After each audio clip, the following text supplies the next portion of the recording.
We're glad you're here. Those of you who are joining us on Facebook. Hank, I'm assuming we're live on Facebook too? I've tried. I'll try one more time in a minute. Okay, well, very good. Folks, thank you for being with us. We do have a lengthy agenda for this evening. We're going to ask your patience because we have a lot of opportunities for some very robust discussion among your council members. And we do have a number of very important items to get through tonight. So order your pizza, have it delivered, and sit back and enjoy. We will do our customary roll call of council members. And let's see if I can make sure I can see everybody. Hang on here. There we go. Mr. Smitherman. Present. Ms. Hunt. Happy Thursday. Ms. Welch. Here. Ms. Foster. Evening. Mr. Franklin. I think you're muted, Fred. There we go. I'm here. I forgot. I'm still. Yeah. All right. I'm here. You're still outstanding in your field. Dr. Sadler. Here. Very good. And Mayor's here. So that's all of us present on the count for this evening. Also with us, our town staff members, Town Manager Hank Perkins, Town Attorney Bo Houff, Town Finance Director Ms. Pam Morrell, Town Planning Director Ms. Stacy Talbert, Town Public Works Director Mr. Ryan Moser, Sergeant PJ Stringer of our community policing, and let's see, did I miss anybody? Oh, Ms. Joyce Walker. You are also with us, our town clerk. Joining us, and we'll bring her in just a little bit, is Emily Clodfelter from Fairwoods, who we've asked to participate in some of our discussion this evening. With that, Mr. Houff, would you be kind enough to lead us through our invocation? I'd be honored. Let's pray. God, our Father, we give you thanks for this day. We thank you for your many blessings of life. We ask you at this time to be with us as we go through this weekend in remembrance of the 20th anniversary of 9/11, to be with all of those who are still hurting and those who are still healing. Be with us during this meeting tonight. Give the council wisdom, give it courage, give it articulation, that it can, so that the members can express their positions in the best way that they can express them, and that ultimately, when the final decision is made, we move on to the next item. We ask all these things in your holy name. Amen. Thank you, Bo. Mr. Franklin, you have the honor and privilege of leading us in our Pledge of Allegiance this evening. Let me unmute for this one. I pledge allegiance to the flag of the United States of America, to the republic for which it stands, one nation, under God, indivisible, with liberty and justice for all. Very good. Thank you. Council members, we've had a couple of items come in late from the original agenda you received. So I ask you for your patience as I hopefully try to get all of these straight. Since Ms. Clodfelter has two items on the agenda, one of them comes about midway and one of them comes at the end, I'd like to ask your indulgence to move the two items which we may ask her to participate in up to after 3, our introductions, presentations, recognitions, and proclamations. This would be number 3. And there are two items. This would be move from unfinished business, a discussion on Mary Alice Warren Community Center grading. And this is a new item that we will add, which is revisions to 10 of our chain basins that will catch our water at the Mary Alice Warren Community Center. Okay. Additionally, we have one new item, and this will go under 11H. And Mr. Franklin was kind enough to forward on to us a request from the Piedmont Triad Regional Council asking us for a letter of support. I believe Ms. Walker was able to send that out to you this afternoon, but we will add that as H under category 11. And then under council discussions at the very end, I'd like for us, if we could, just to have a brief discussion on community center program coordination. We had a very exciting and entertaining and engaged meeting yesterday with the community center opening group. And they brought up a number of points about programming that I think I'd like to convey to the council and get your all's thoughts on it this evening so we can give the manager the appropriate direction. Ms. Walker, did I capture them all, or are there any other changes? Mayor, Oh, Mayor. let me grab Ms. Walker first, and I'll come right back to you, Ms. Foster. Yes, as far as I know, that was everything that we sent early this afternoon. Very good. Ms. Foster. Thank you, Mayor. So I have a literally 2-minute, 1-slide board and committee presentation update, basically. I was going to do that under council discussions at the very end. Is that, if that's acceptable to the group? That's fine. Council members, any objections? Then we will add that under B, number 2, council comments discussion. Thank you. Thank you. Okay. With that, council members, if there are any changes, additions, revisions, I'll entertain a motion to approve tonight's agenda. Motion. I think Ms. Hunt made the motion, and did I hear Ms. Foster make the second? Yes, sir. Very good. We have motion and a second. Mr. Smitherman. Aye. Ms. Hunt. Aye. Ms. Welch. Aye. Ms. Foster. Aye. Mr. Franklin. Aye. Dr. Sadler. Aye. Mayor is also aye. Thank you very much. Hank, will you please lead us through our consent agenda? Yes, okay.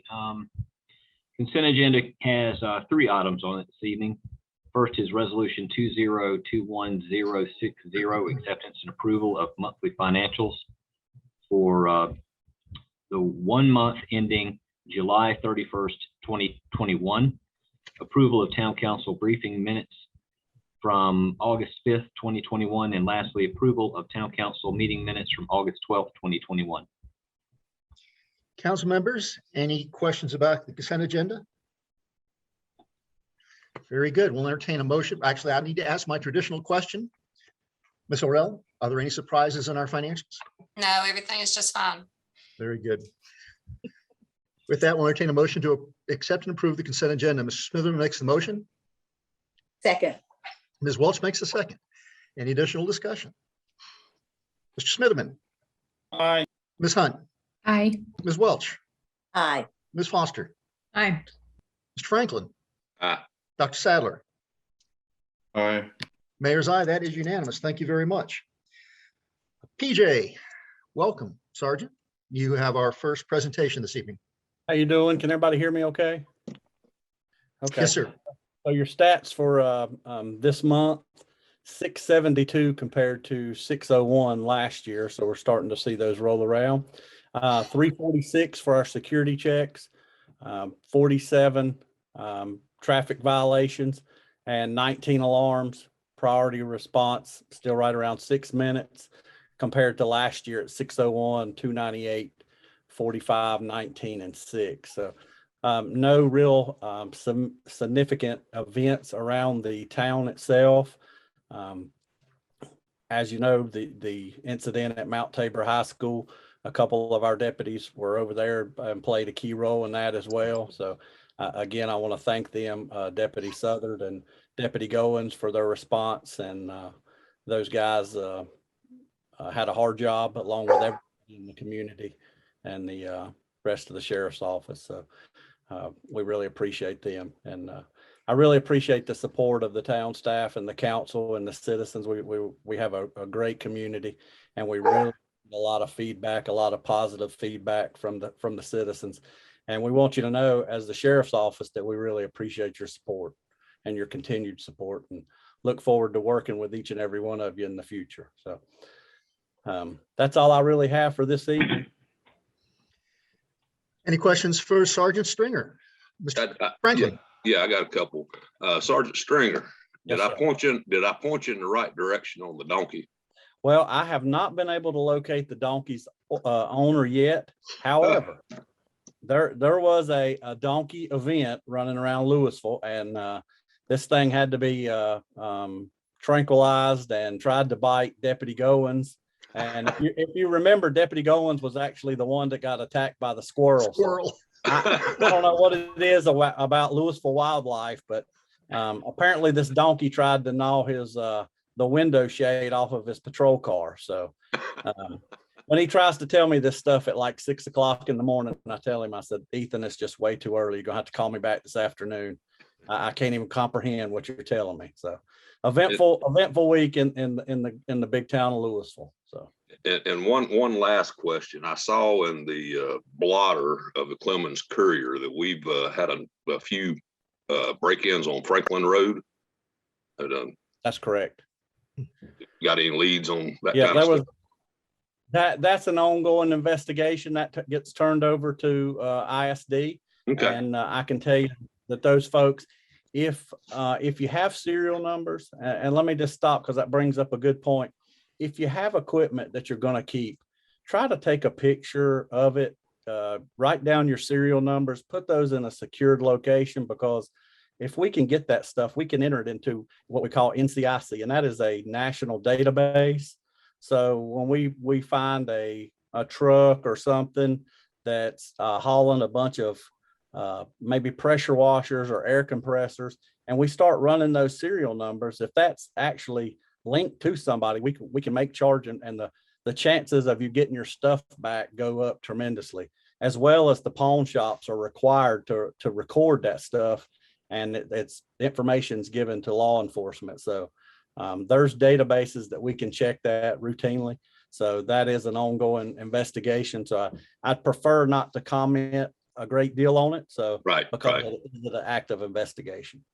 Well, that's good information you passed along to the public right there. Thank you.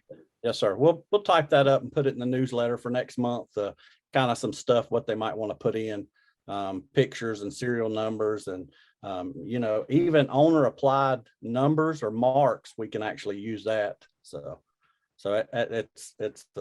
it will save you a headache. It's not a guarantee that we get it back, but it distinguishedly says this is yours. Dr. Sadler. Along the same lines, and not specifically related to what you just said, but a while ago, a friend of mine suggested to me that I should take all the items that are in my wallet and make a photocopy of those and put it in some safe place, so that if my wallet were ever lost or stolen, then I'd have easy access to all of the credit card numbers, driver's license, all that sort of thing. Absolutely.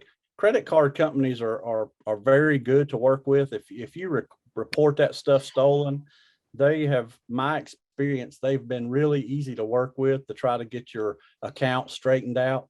But it is a headache. It's mainly for stuff like your social security card, your driver's license, because DMV has such tight restrictions on proof of who you are. So yeah, if you have old driver's license, don't carry them around with you. Put them in somewhere that you're gonna lock them up, so you'll know you'll have easy access. So if you do that, that is a great idea. Anything else for Sergeant Stringer? Very good. Thank you, PJ. I know you went on shift this morning at 6:30 and probably are anxious to get off the Zoom and get into bed.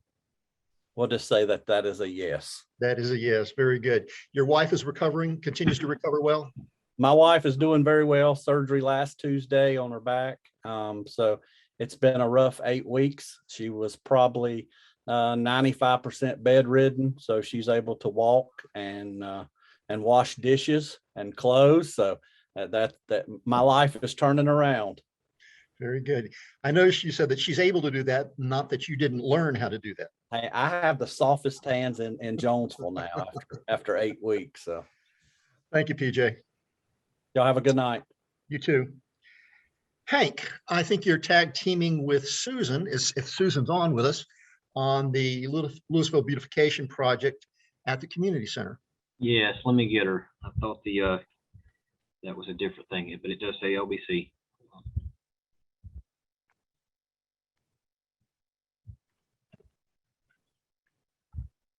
Susan, are you there? Hank, oh, there she goes. She knows how to do it. Here. Okay. All right, Susan, are you in a spot where you can see a screen even though you're on the television? Actually, I'm not. I'm downstairs. You want me to go upstairs? Oh, that's okay. I just was trying to figure out how we're going to run this one. Okay. Basically, Susan, let you describe to the group what you have in mind, and then I'll share the drawings and the material that you sent as I think it's relevant to the conversation. Okay, I'll do my best here to try to keep it short. It's been sometime last year, Mary Alice Warren approached me about the possibility of having some English boxwoods planted at the new community center. And I passed on this request to Hank Perkins and on to Mike Horn, not long after I heard from her. And then in March of 2021, we got some pieces of metal sculptures that came from Frank Holder, who was a local metal artist, and they were purchased at an estate auction and donated by Cliff Lewis, and were offered by Cliff as donations to the town for use at the new community center. And I think you all are familiar already with this because this has come before the council. These pieces included a 7-foot tall metal heron and 2 very large metal dinosaurs that are about 15 feet long. We value these works greatly. I think people who've known Frank Holder understand what the genius of this man was, and we feel very fortunate to have the opportunity to try to protect these pieces and share them with the public. And so that's why they have been brought before you as a possibility for finding a permanent home at the community center. My understanding is that the town council accepted the offer of this donation with the idea that the location of these pieces was going to be decided on later. And currently the 3 pieces are being held at the home of the donor, Cliff Lewis, until we have a final decision about where they should be used. He has pledged that he will deliver them to those sites without charge. Then about last March, the beautification committee was discussing the town's architectural landscape plans for the community center, and they sent various recommendations to Hank Perkins at that time. And we also endorsed the inclusion of the Holder metal sculptures in the community center landscaping plans. And we proposed the placement of the Holder heron in the boxwood area to combine that with Mary Alice's wishes, and the location of the Holder dinosaurs would be determined later. Now, this summer, quite recently, I received a revised landscaping plan from Hank Perkins, and it was agreed that only one workable site is now available for the boxwood garden. If you're able to see, Hank, I don't know if you have a. Yes, Susan, I'm sharing your blow up of the boxwood garden area with the heron in the middle. Okay, that's one, and then there's your plan, the section of the architectural plan that you shared with me, and I highlighted that area to show actually where that is in relation to the community center building. All right, 1 second, Susan. I'll point if everyone can see the plans that Susan's talking about right now. The heron area or the boxwood area is where I'm circling with the cursor right now. So this, of course, is the front porch of the building. So it would be right here in the corner as you would, in the sidewalk that reaches around to the entrance on the side of the building that faces Jack Warren Park. So this is the area. And then this is the same area blown up a little bit, different orientation, but you can see the boxwoods that would be interior to the existing blue rug or blue fescue and juniper that would be on the outside closest to the sidewalk. And then interior to that would be the boxwoods. And then inside of that, if council if this goes this way, what she's proposing is that we do sort of a faux riverbed or rock bed or lake bed here and put the heron in the center right there in the at the boxwoods. So that's what she's got for us for a plan. Right. Susan and I did discuss the fact that we were going to present this to council this evening. Council would probably want to consider the placement of the heron in all the sculptures, and that really we should run these plans by the Parks and Recreation folks as well, at least to the extent of the herons. And what we're here this evening for is to gauge council's impressions of the plan put forth by the LBC. And if you want to move forward, at least at this point, with appropriation of the monies, we do have a small budget amendment to propose this evening that would supplement the LBC's monies that they have in the current operating budget. Did I have that okay, Susan?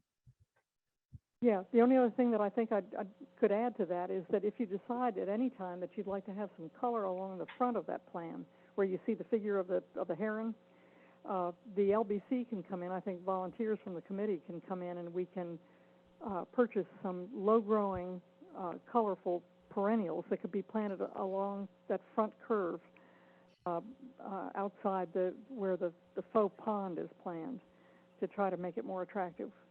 Right. And that can be decided later. It doesn't have to be something that's done now, and it would come out of the budget, later budget for the LBC.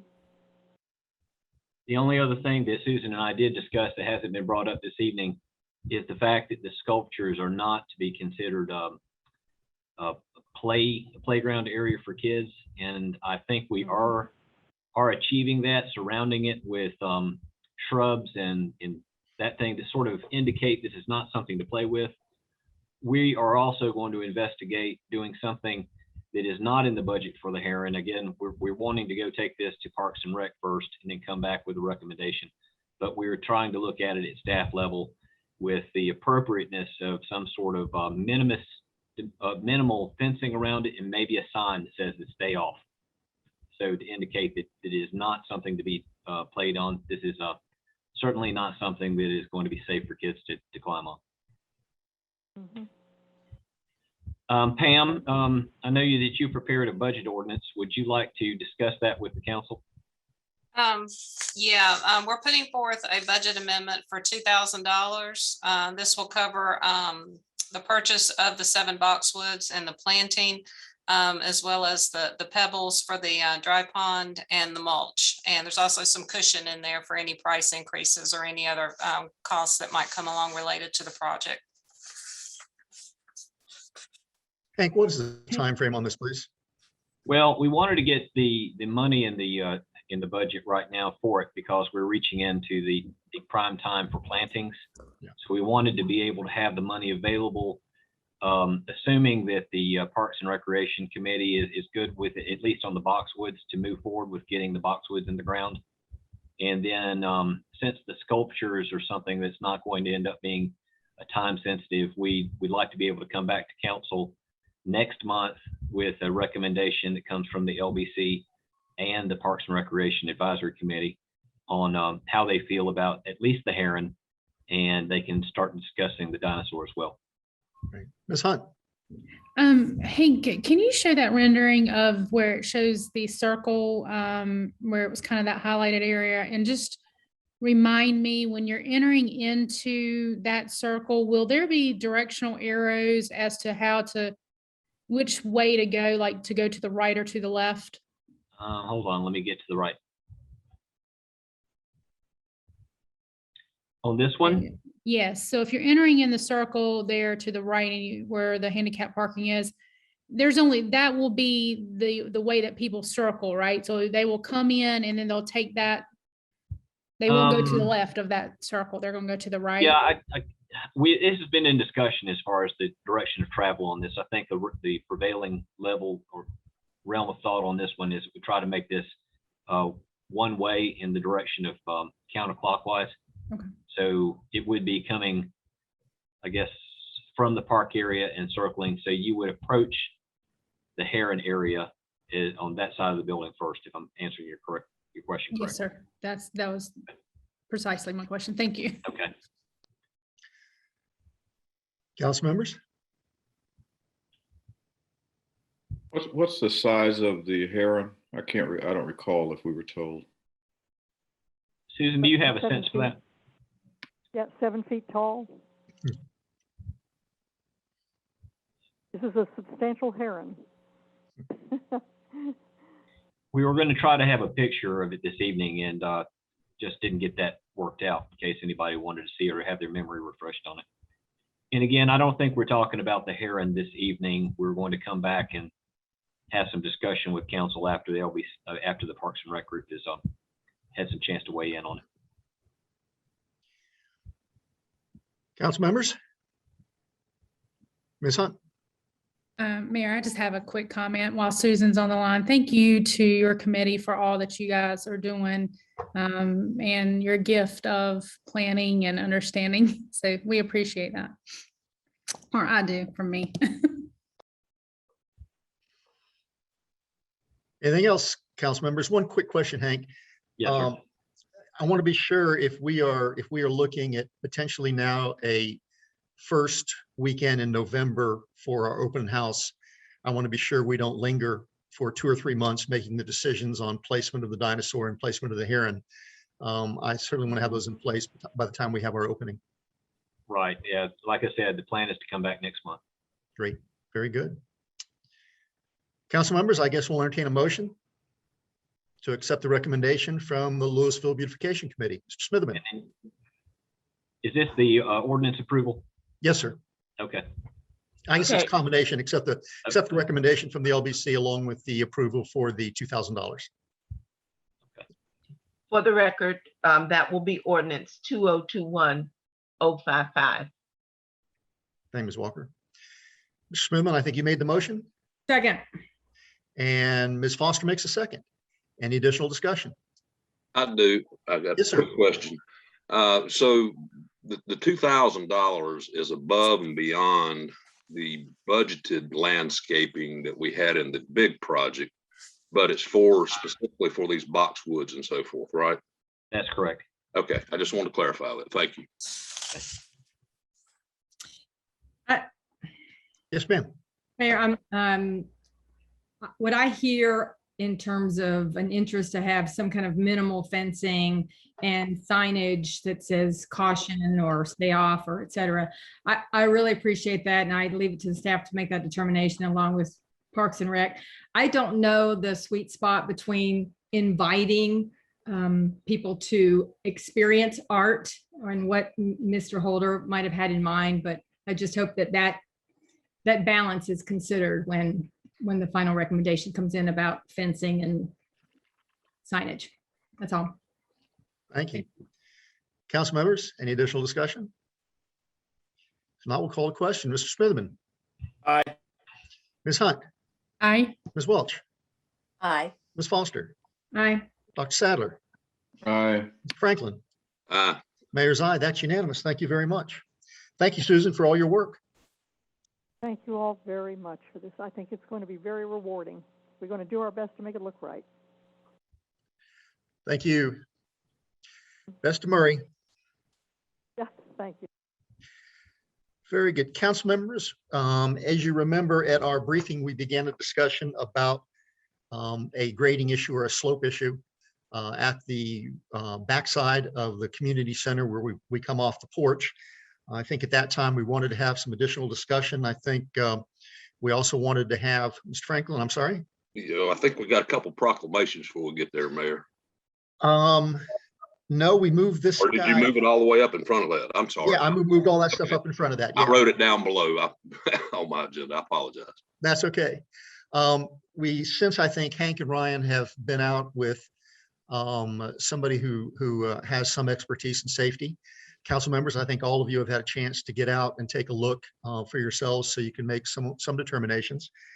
So let me just open up the discussion among council members right now to see where we are on this. So, Mayor, you just mentioned, who was it that took a look at it professionally? Hank, We you wanna had fill us in? Mr. TJ DeLuca of the North Carolina League of Municipalities came up. He is a risk management consultant with the league and associated with our liability insurance carrier. They do a lot of things coming up, and doing inspections of facilities for safety issues and letting you know whether or not you're going to be out of compliance, for instance, with an OSHA inspection. If you have any areas of concern for any properties, they come up and they take a look at it and give us their opinion of the matter in question. And that's what Mr. TJ DeLuca did for us on Tuesday. So we were closed Monday. He was good enough to stop by on his way to Black Mountain that day. And what was his opinion, please, Hank? Okay. Well, he sent me a couple of things. I'm going to start off with his email. And this is what he did for it. And basically, he did give us a PowerPoint presentation. I've got that. I'll start off mid email for it. He said he had an opinion of the overall risk on this was a low risk hazard based upon the limited likelihood of potential severity of injury. The slope is deemed an open and obvious hazard, that a reasonable person should be able to identify the hazard, and that he was also complimentary on the town that we had shrubbery, for instance, on the backside of the patio areas. And you know, he got into some legalese language as far as contributory negligence, but finally he said the planned shrubs was a good idea, and that he thinks it would take reasonable care to provide a protective barrier to prevent the accidental intentional exposure of the hazard. There were a couple of areas that he was less concerned with. Hank, read that last paragraph real quick. I want to.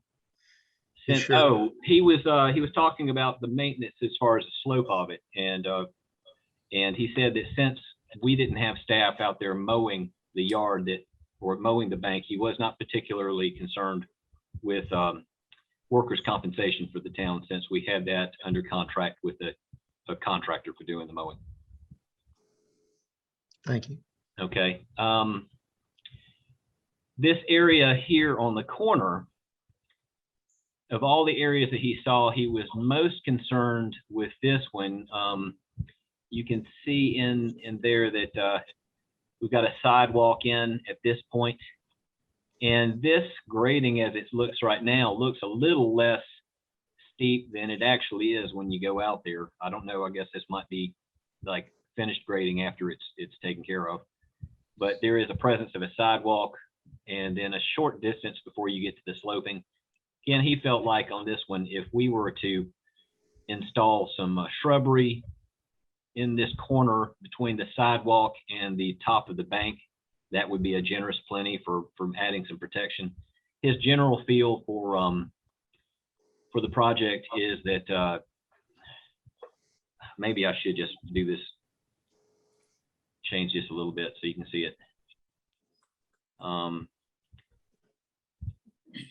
Okay. The liability here that he talked about, the slope in his opinion would be considered an open and obvious. As open and obvious, an average person with ordinary intelligence would be able to discover the danger and risk represented. The potential is potential contributory negligence, and the planned shrub line would act as a buffer for both accidental and intentional exposure, and would not see this as an increased or high liability concern. The town will also always have some liability.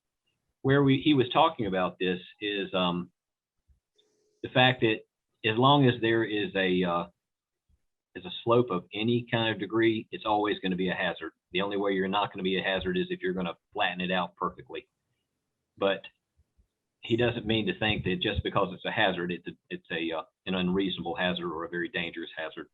That if you go to any kind of property anywhere, in his mind, you would see similar type of sloping. And he did talk with us a little bit. Of course, if you reduced the slope there, you're going to mitigate the any kind of hazard that you've got in place, and that you're certainly not going to hurt anything, and you're probably going to help something if you're going to be able to reduce that slope.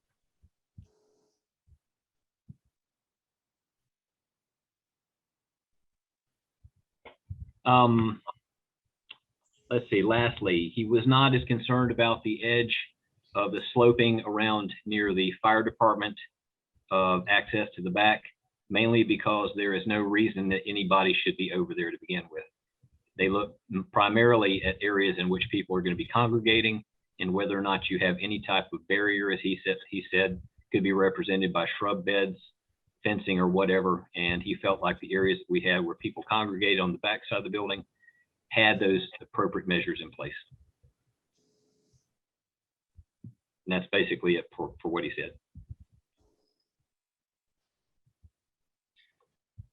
Hank, if you'll let me share real quick, let Go me ahead. pull up, and then council members, I'm pulling this up primarily just for our reference. There we go.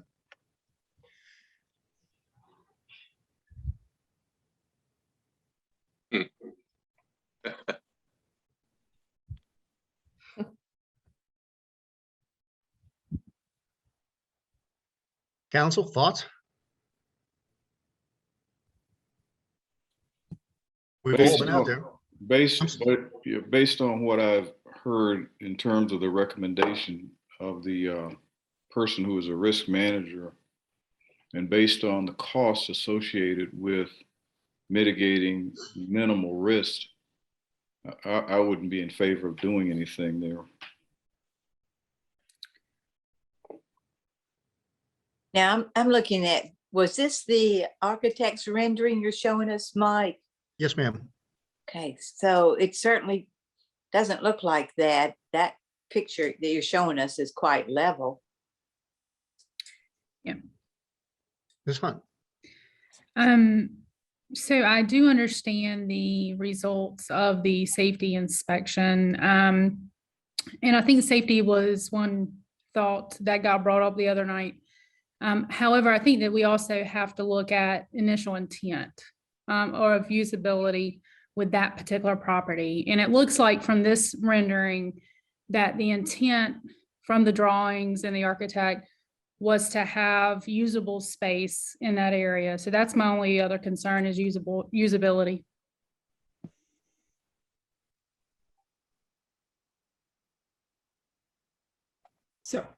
So I guess the question I've got then is, are we expecting people to be using that in some way? And if so, what way?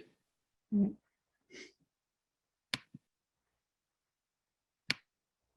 if I could answer that question a little bit, a future use of that back area could be very subjective. For instance, we've talked a lot about the possibility of having an amphitheater in the back. So you talk about things that you can do with a piece of property, and you've got the cards that you're dealt with. And I think it could be usable. I definitely, personally, I think that there's something to be gained by minimizing the slope, at least to reducing the slope over what it is right now. But getting back to usable space, whatever we're left with in the back, I believe that we could always brainstorm through Part F discussions with possible future uses of that back property, even in its current topography. So Hank, just to clarify there, if we did file for a Part F grant and with the current topography and the current slope, and let's say that there was a amphitheater, would that then be part of that project, would be reducing that slope area to make it more usable if we go into it? It's possible, Ms. Hunt. I think that's based on the planning process that you would get through with an engineering firm for design. I think that we're right back to a little bit with possibly having somebody that knows how to do it, landscape architecture and folks that do that type of work to give us their recommendations for a layout. But it could very well mean that future rehab of that back for that type of purpose could entail that, or it may not. And Ryan, what's your opinion from a maintenance perspective regarding the current slope as it is versus reducing that and being able to maintain it? It's still going to be an issue. Obviously, maintaining that area that Mike was concerned about most near the biocell where the fire lane is, that's going to be really hard. I'm not really sure what we can plant on that slope other than rug juniper. if you cannot run a lawnmower on it. I mean, you might be able to walk somebody be able to walk on it and with a weed eater, but there are concerns from my standpoint in maintenance. Yeah. I agree with Hank though, if we did spend the money and we lessen the degree, it's not going to make it usable. I don't think. I think you're still going to have a slope there that's really hard to get down to use that field, if you want to call it that, out back. Hank, would you pull up While you're pulling it up, does it eliminate the maintenance issue by doing the field, Ryan? It might reduce it a little bit, but I wouldn't completely get rid of it. Yeah.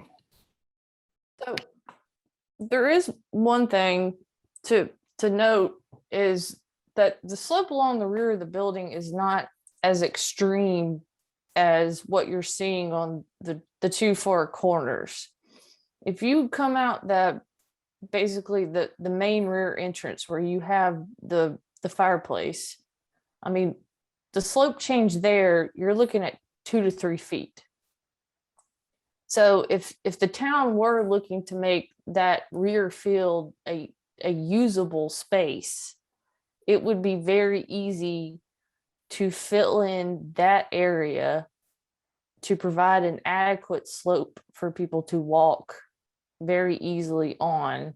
You know, I know that the space is going to be rented out for weddings and things like that. You know, people may want to take cornhole boards out there and play cornhole and do things of that nature.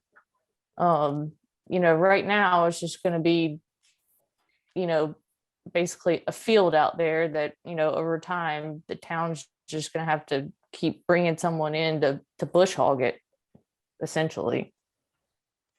The area where where Emily was just discussing is right here behind the patio with the fireplace on it.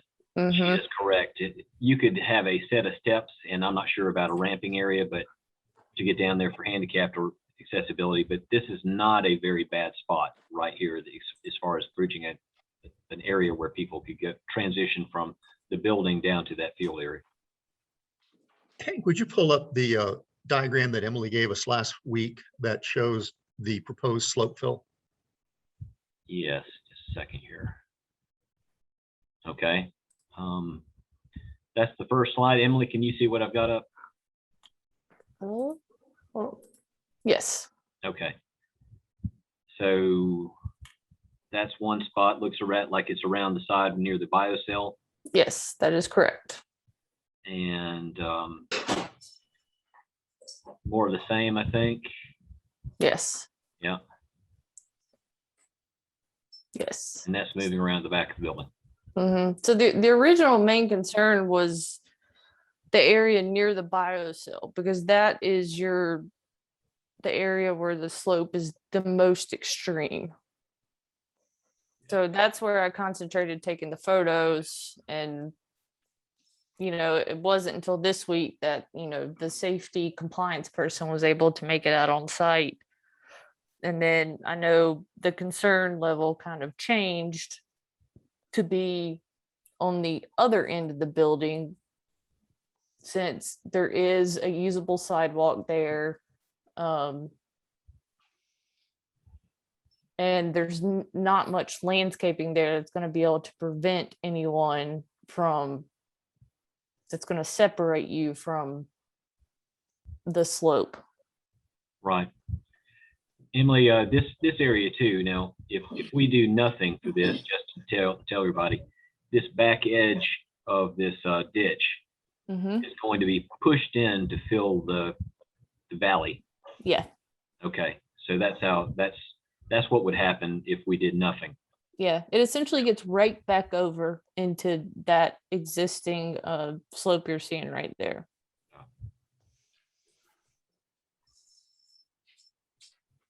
So, Ms. Foster. thank you, Mayor.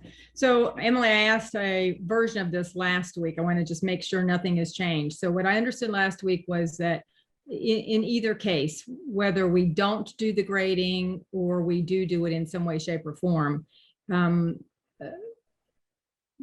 any stormwater plans based upon the civil engineer's intentions are all copacetic and will be acceptable. Is that correct, Sil?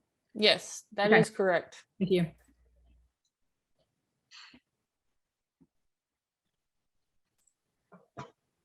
Smith, My concern is getting, if we leave the slope the way it is, it's going to be very hard to get something to grow on it. There will be a lot of wash. If we were to sow it as is, we would have to use something like that matting you lay down that has the seed in it, or have it hydro seeded, because any huge rains, which we are favorable to get this winter, would just wash it out. I just think maintenance wise and just look wise, it would be best just to go ahead and make the slope less aggressive now while we're in the construction mode, instead of putting all the money into sowing it and we try it like for a little bit and then it looks like it doesn't look good. I don't want to say the word I was going to say, but anyway, but down the road, then there's more expense to come in and upgrade and level off. And I'm just thinking we're in the building phase. How are we on our money? Don't we have money? Isn't there reserves that we've not tapped? You know, I feel like it's better to get it as we're going instead of coming back. Pam, you want to walk us through the money picture? Yeah, the mayor asked me to put this together.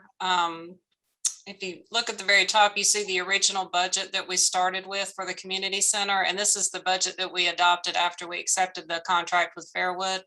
So the budget was $4.5 million. Throughout the last few months, we have passed some, or the council has passed some amendments to this budget that total $429,000. So you come down to a final budget as amended right now of $4.9 million.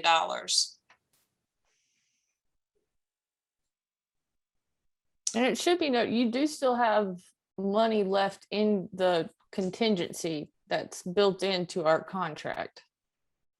Yeah. Yes. She's going to get to that. Yeah, the remaining contingency line item in the contract with Fairwoods right now, I think, Emily, is at about $130,000 that we haven't used yet. Yes. And then Pam, it's also worth mentioning what we, before we went out for bid, what we had as a council were comfortable approving for the construction of the budget, which was construction of the center, which is 5.4 million. Yeah, that was one of the preliminary estimates for the total cost of the community center, and that was provided by ADW, and that was back in June of 2020. That's what we thought the community center might cost us. So that is considerably higher than the budget that we're at right now of $4.9 million.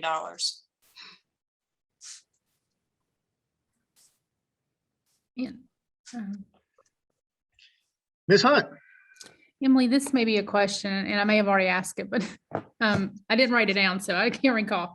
If you do add in the dirt, and what's the current grade like? You mentioned earlier, like a 2 to 3 foot drop on that one area. If you're in those back rooms and you're going out, what's that drop there, feet wise, probably? What do you mean, as you're coming off the back patio where the fireplace is? If you're facing the backwoods to the left of that, where all those rooms are at, if you're coming out one of the main multi-purpose rooms. The big patio. Or the big patio. That's the area where your slope gets back to being extremely steep. So how much would you be able to reduce it by bringing in dirt? It would be more walkable. I mean, you would be able to walk on it and navigate it more so than the average person would be able to walk on it. Yes. I mean, I wouldn't say, an elderly person probably should not attempt to walk on it. I would say from a maintenance standpoint, at that point, you may be able to get grass to grow on it. Right now in the state that it's in, there's no way you're going to be able to get grass to grow on it. You're going to have to plant some sort of ground cover on it. That is something you plant and you leave it and does not require much maintenance. Thank you. So. Mrs. Foster. Yep, I'm sorry. Mayor, I'm sorry, I've had my hand up a couple Oh, I'm of times. sorry. I missed you, Ms. Welch. That's all right. Excuse me, Jean Marie. Yeah, after visiting that site, I know Mr. DeLuca said we shouldn't have a lot of liability there, but I keep picturing children back there and rolling down that slope. And I just can't see where it's not a safety problem, where there won't be injury. And even though he said, nobody should be going over to, what was that called? The holding area? I mean, the biocell. That's extremely steep too. And although they shouldn't be going over there, I think with children being around, they're going to be wandering around some. So, I feel very strongly about more safety around these two areas. Ms. Foster? Thank you. So what you said, Emily, clearly what we're talking about doing there potentially long-term would not be necessarily ADA compliant. So that I hear that, number one. Yes, most definitely not ADA compliant. Right. So there's that. Bushes. What Mr. DeLuca said was that the bushes he liked because it sounded like a boundary to say, do not cross this Rubicon. Yes. So the bushes that are planned would go away in this new grading scenario. No, they would still be there? They stay. Yes, but your bushes only extend along that rear patio. Okay, got it. So it only covers a portion of them. All right. And this is just a comment. I'm not putting a lot of the rendering that shows this soft slope from the architectural standpoint. From an architecture standpoint, my understanding is they're showing an elevation and not necessarily all of the surrounding area. So I'm not putting a lot of stock in that. My final and real kind of fundamental question is staff management. What's your recommendation? What do you think we should do with all the factors and everything going on? What are your thoughts? That's what I'd like to hear.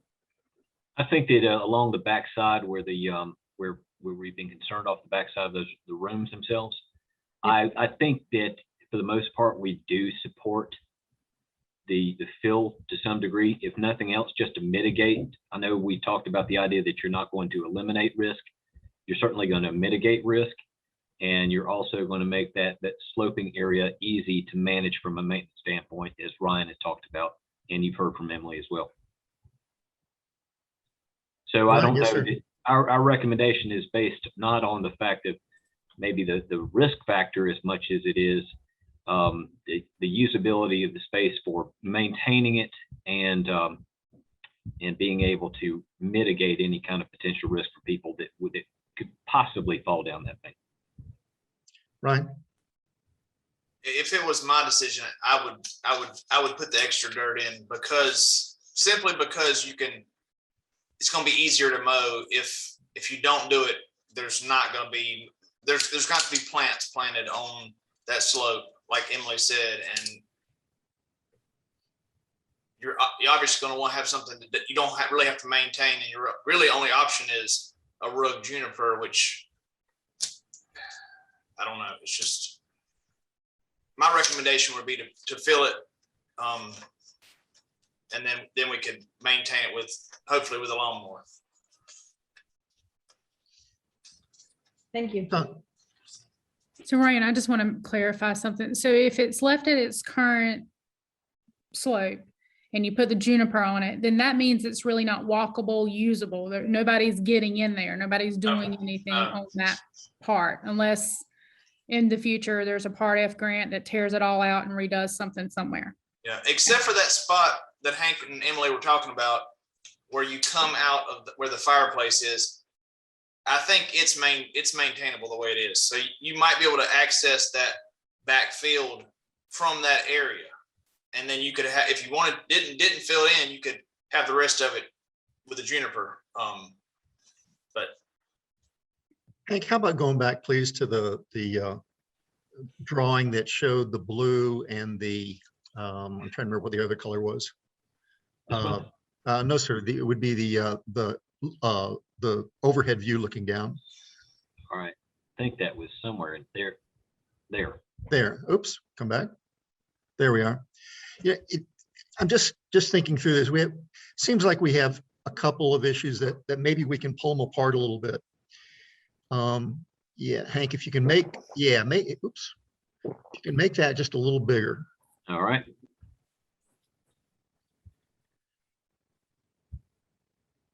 Okay, and I think, there's clearly the usability opportunity that goes from the end of the large patio closest to the biocell, which would be at the bottom of your screen, going back across the patios, across the fireplace, and then around the corner of the building.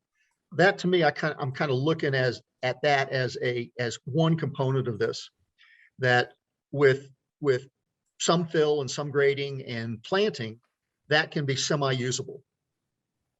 Then we've got this other area that's in the big green where we have the steepest slope. And theoretically, we wouldn't think of that as usable space because it's away from where most of the people will be all the time. So I'd like to suggest maybe we think of this in two different ways. Number one, how we deal with that steep slope so that we don't have a lot of erosion and we don't have, you don't walk out there and you just see big ruts in the ground. And the other is how we deal with the end of the patio toward on the east side, going back around the building so that we can make that sloping and usable. Did I explain that even reasonably well? Let me see. Hank, will you let me share, please? Yes. Okay. Okay, so where I'm thinking about is right here. This is where we're going to have the most usability, from this corner all the way down around, down to this corner to here. That to me is going to be where the public has the most exposure to the back of the building. From this point over to the biocell, that to me is a whole different issue. Melissa, I think the usability one is one that is certainly worth exploring here, and getting this to the point that we may not have this nice easy slope. At least we have something that's a little more usable, maintainable, and that we can kind of make it feel more usable by residents, and then figure out an alternative for what we do over here where they have the steepest slope closest to the biocell. Was that a better explanation? Mayor, may I make a suggestion? If Yes, you're looking at the two of those, one consideration could be to put an ornamental fence, or, starting at the corner there. If you're facing the back of the building on the right-hand side where the biocell is, kind of take it and just put a fence, some type of fencing to, maybe deter people from being there. And I see Ryan. Go ahead, Ryan. So unfortunately, where Mike's most concerned near the biocell, the slope, the back of curb is here and the slope literally starts this far behind. We cannot put a fence there merely for the fact that if anybody comes in that fire lane, like a caterer, and turns around their back bumper, when they back out, they're going to take that fence out. Unfortunately, that's just the way it is. I'm completely with you. And I thought, maybe you put a guardrail there, but anything you put there, a bush, a guardrail, a fence, it's going to get taken out. Yeah, I drove it the other day and it's difficult to back out of it. Yeah. The one thing that I would say about this, and we're going to have signage, I believe, for this, if Emily could correct me if I'm wrong on this one. this is not intended to be any other access other than for the fire department. So we possibly could have signage indicating that you're just not supposed to be up there. It's not a parking lot. There are no parking spaces. What That about is, cater access, Hank? Yeah, catering access won't come quite back that far. Yeah, it is not that. Mayor, Yes, ma'am. so the ask for tonight is, after our discussion and consideration, is to approve the amount we heard about at the briefing to do the grading. Is that correct? Or, I think the first one is to approve either fill the entire thing to settle the slope, okay, or fill the area from the big patio all the way to the end of the building on the west-hand side to give it a little better slope, or to do nothing. and tie that back then to Hank. So the staff and management recommendation is which of those? I think Ryan's muted there, but mine is, I think that we look at it and take a look at and do feel where it makes sense from on a mitigation standpoint for safety as well as the maintenance issue. And which one of the, tie that back to what the mayor said for me, which one is? Not exactly sure if I was following the mayor, so I know that he wasn't as concerned with the fire lane area. So I think we're in the same realm of this, is that maybe the biggest bang for the buck is to consider the area where the mayor suggested to pick up behind the patio and work towards the greater Jack Warren Park area. Dr. Sadler. Ken, you're muted. Is your recommendation a $45,000 recommendation? I would say that we could look at it and accomplish it and not necessarily say we were going to spend all 45,000, maybe have the cap, but see if we can accomplish what we want to accomplish for no more than that. Yeah, Emily, you need to jump in here too, because I think you're the one that took the initial look at this. If we're looking at only filling that area from the back of the large patio back toward the western part, past the fireplace patio, around that corner, if do we more than or is that would be equal to what we were planning on having to fill all the way to the biocell? Are we still in the same ballpark?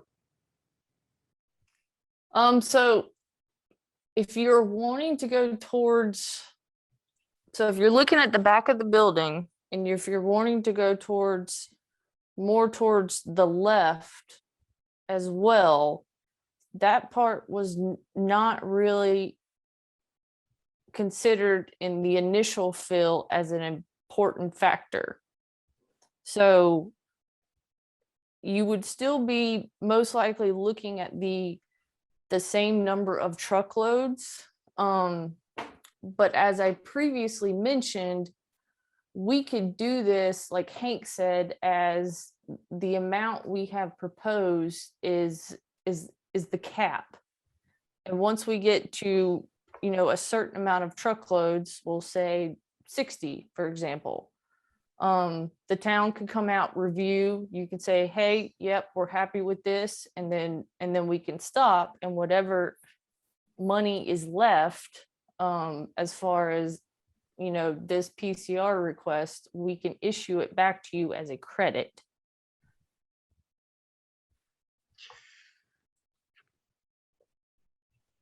So again, I'm thinking if we only work from, again, facing the back, looking up the hill, if we're only working from the right-hand side of the patio, Right.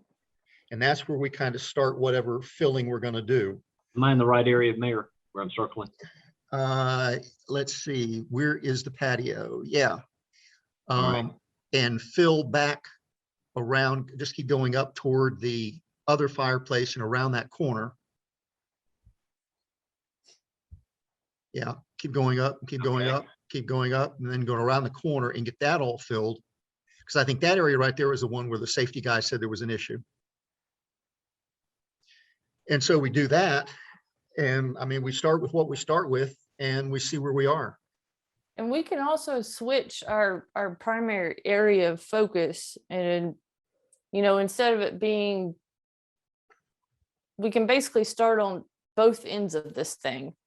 If the, you know, if your safety compliance person is worried about basically the north end of this drawing right here, the blue area, we can have them start there, make sure that is filled to satisfaction, and then we can move down to the south side of the plan, start filling that to satisfaction, and then sort of meet in the middle. Work from outside in. Yes. Okay. Would you go all the way to the biocell, or would you just leave? Would you start at the corner of the patio? No, so we would basically, where I have drawn the green limits of the plan I marked up is about where we would start, because at some point that there's a dam that runs around the top of the biocell. And we do need to make sure that the water is getting a certain amount of that water is going to flow into the top of that biocell. So we don't want to go encroaching too far into the dam. So the area where I've drawn is a safe spot for us to start filling. Okay.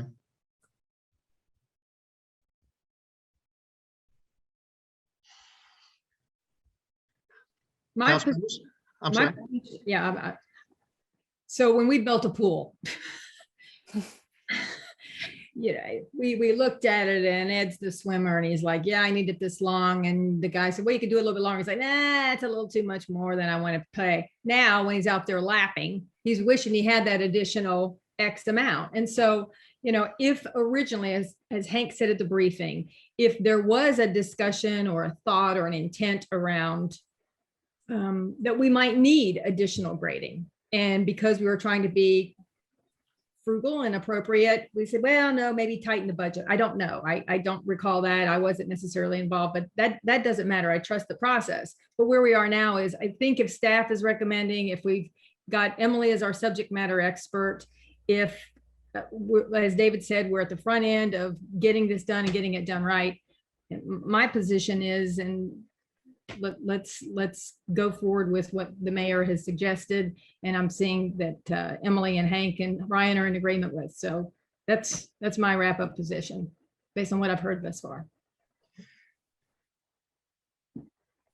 The only concern that I have is Emily, and this is really a question for you and maybe the civil engineer.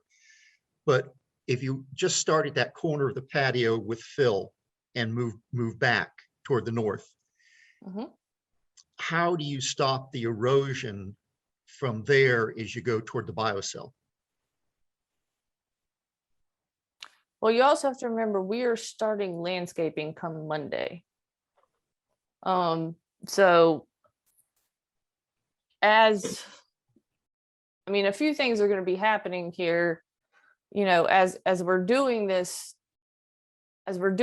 fill, obviously we are going to be compacting it to the standards we have, that the civil engineer has set forth for compaction on the site, which has been 98% compaction. You're going to get a little, if we get a rain, you're going to get a little bit of erosion runoff. Your silt fence is still going to be in place. Obviously, we're going to have to take it down in certain sections to get the bulldozer in there, so forth. But for the most part, you know, right now your erosion is going to be contained by the silt fence that'll still be in place until we get to the point where we're going to seed and straw it. If you want to move forward with seed and straw, or if you're going to look for some sort of ground covering. Yeah. In my opinion, I still do not believe grass is going to be your best option on that slope. Yeah. You mean this is the big slope by the biocell? Mm-hmm. Yeah. Yeah. So does that mean grass is not going to be the best option no matter what you do? From a maintenance standpoint, and Ryan can speak to this, but I feel like most likely someone's going to be out there with a weed eater cutting it. Just so I'm clear though, are you saying the grass is not going to be the best option in the section you're talking about, irrespective of whether you fill it or don't? No, what I'm saying is now, if you leave it as is, there's absolutely zero chance you will get grass to grow there. If you fill it, you can get grass there, and you will be able to maintain it. It's just the convenience of maintaining it is still not going to be the most opportunistic thing.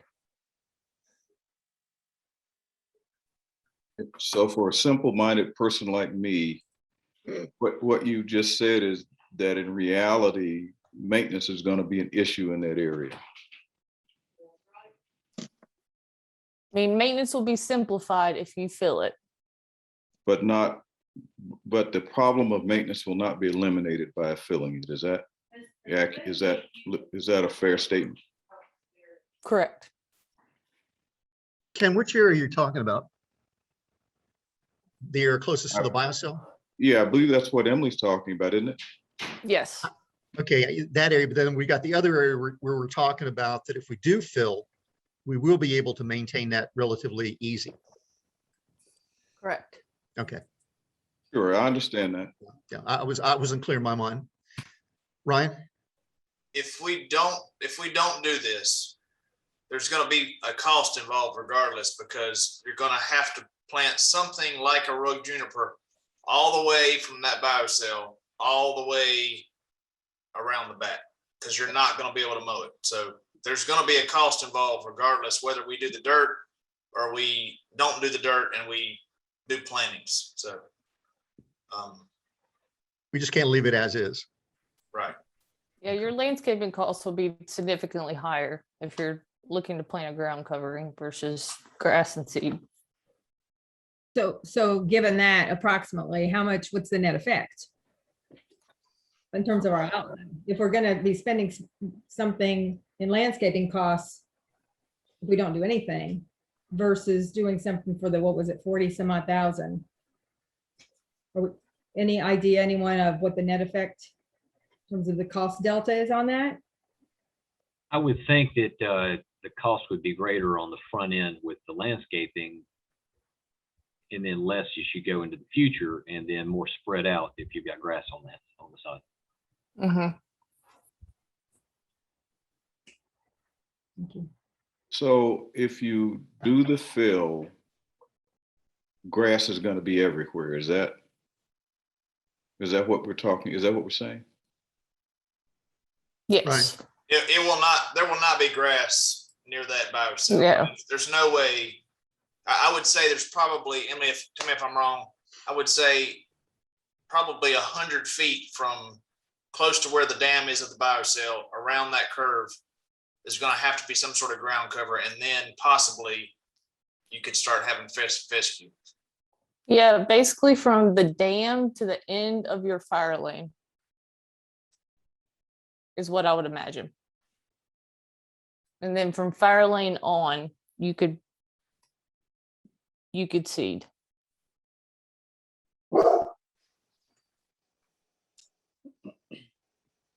So regardless, we're still going to have some anticipated landscaping that we've got to do from the end of the fire lane to the biocell.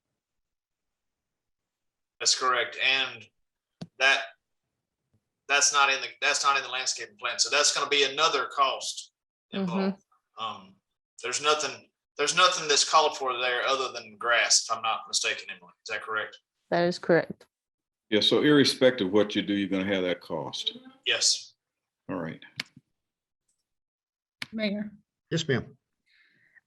So there's 130,000 in contingency. Is that correct, Emily? Something to that effect, that nature? That is correct. Okay.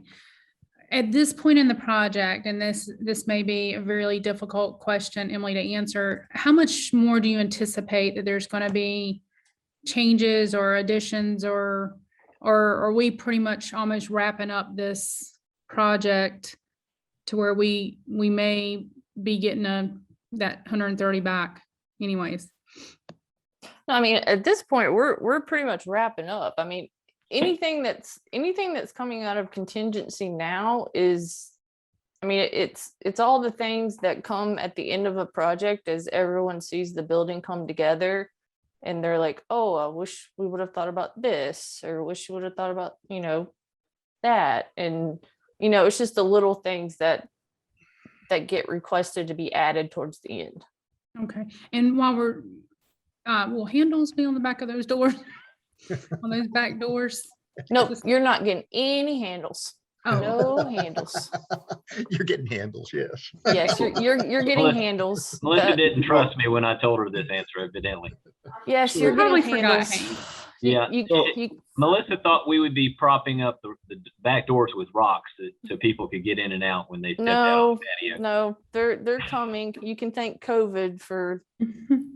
We've been trying to get those things on site for 2 months. So when we talk about contingency, back when this lumber question came up, one of the things that I thought the council was trying to avoid was going into contingency early on in the process. And so you took the money out of the general fund to fund that expense. So far as I'm concerned, that was a contingency. If it had happened now, it would be contingency, and it wouldn't be money I don't think we'd be taking out of general fund. Or fund balance. So far as I'm concerned, $112 or $18,000 or whatever it was spent at the time ought to be considered part of what is now being identified as contingency. Because we didn't anticipate spending that money at the beginning.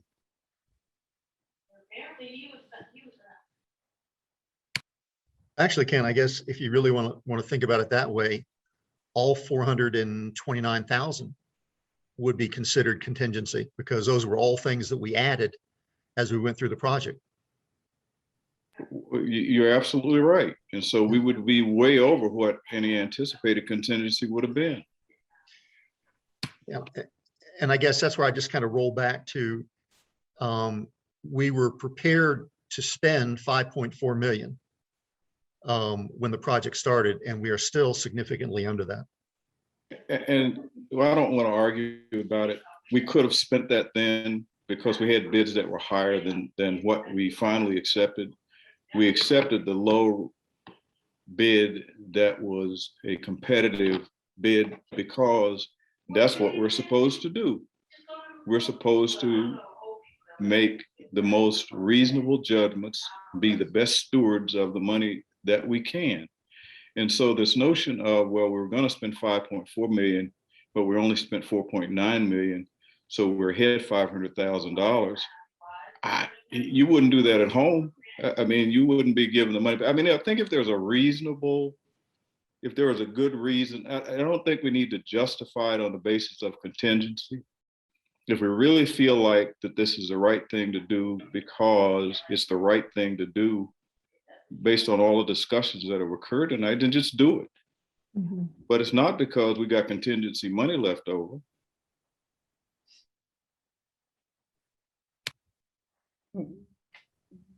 With that, Mayor, would you be interested in a motion, or Absolutely. I think we're probably to that point.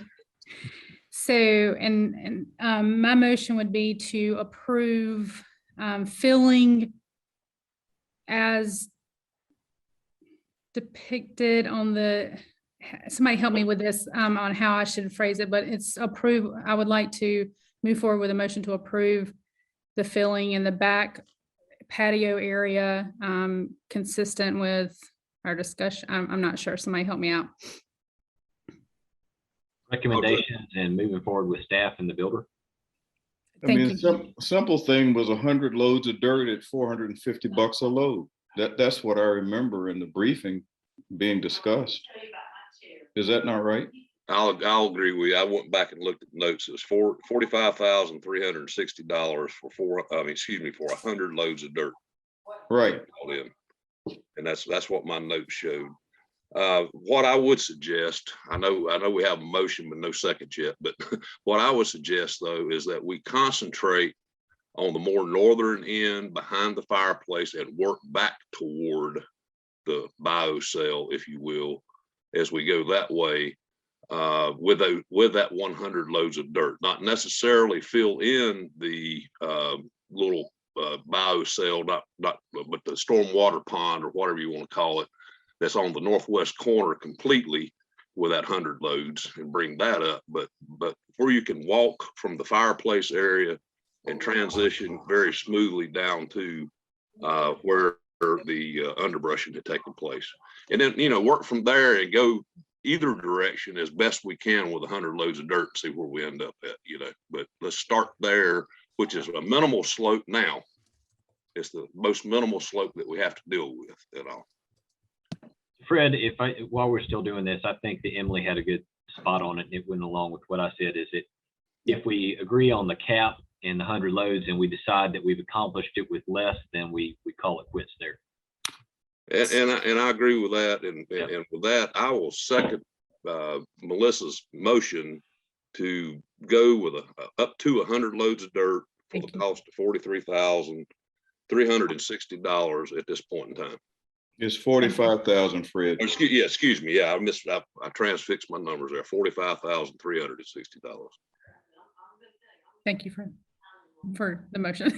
That was just a second. You made the motion. Okay, so we'll translate Ms. Hunt's motion and Mr. Franklin's second. And just for a point of discussion, we've left the end by the biocell without a solution at this point. We probably ought to come back and visit that one, unfortunately. I mean, do what the architect called for and then come back and I mean, Ryan is probably right. It's gonna have to be juniper and all, but that's got to be priced out. That's separate of the contract. Jump in there, Ryan. I'm meeting with John Hanna for something else out there tomorrow, the arborist. And I can get him to go ahead and get a quote for several different kinds of ground cover for that area, and get it to you all as soon as I can.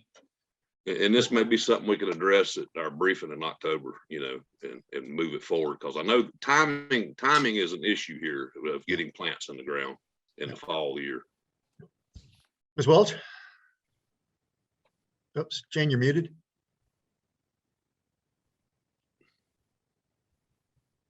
Had the dog barking there for a while. But for clarification, my understanding is Emily, as project manager, will be there on site to see that this amount of dirt is placed in the highest points. Yes. Right. Yes, and we'll go by the plan that I discussed of, we'll start filling at that northernmost point where the concern is a safety concern from your safety compliance person. And then we'll go back to the other end, and then we'll meet in the middle, and I'll also make sure to focus on the area that's actually right outside the rear patio that will actually make accessibility into the flat area behind the building. That way you do have the ability to use that area. So I'll make sure you get a usable space that is not a bobsledding track as it is right now. Thank you. So that's not a bad idea. Very good. Any additional discussion? We have a motion and a second. If not, Mr. Smitherman. Aye. Ms. Foster. Aye. Ms. Hunt. Aye. Mr. Franklin. Aye. Dr. Sadler. Aye. Mayor's aye. That's unanimous. Don't forget about I me. didn't get Ms. Welch. There she is. Ms. Welch is aye. That is unanimous. Thank you, everybody, for that great discussion. I think it helped clarify a lot. Ms. Foster, did you have a hand up? I just was concerned when you said, and that doesn't address the other piece. So you would break on things into two parts. So could you just wrap up for me? What's next around that piece? Hannah discussion with Ryan? What we're going to do is Hannah's going to meet with Ryan tomorrow about a separate issue. He's going to look at that slope, the steep slope that we've talked about as being impossible to do any grass on, and then bring back some recommendations as far as plantings on that slope. Thank you. Very good. This is the second edition that we had. And let me pull up a picture. Hang on here. I'm sure I have it someplace.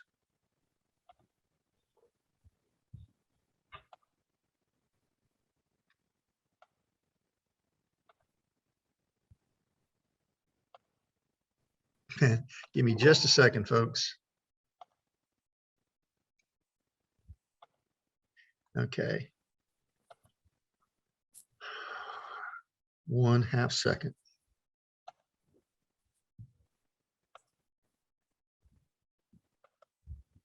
Okay.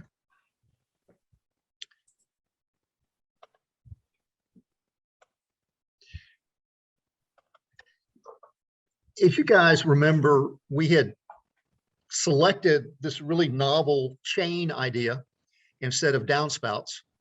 And the chains come from the ceiling arch and they come down into the center of a what was envisioned as a rock pit when we saw, I think, the renderings. So when we were out here, I think David and Jane and I went out, and when they put this thing in the ground, this big cement thing, I was surprised that it was kind of big and horsey like this. I didn't envision that we would have these big concrete monoliths out there, because that wasn't what we were seeing in the examples that were being shown to us. But the chain comes right down through into the center of this, and then there's some rock that fills this up to make sure the drains stay clear. What my concern is on this is this is on either side of our main entranceway. Now there are 10 of these all around the building, and they will have the drain chains coming down from various points around the building. My concern is that we have these big white concrete things that I think take away from the visual entrance of the building. What we kind of talked about is, are there options to this?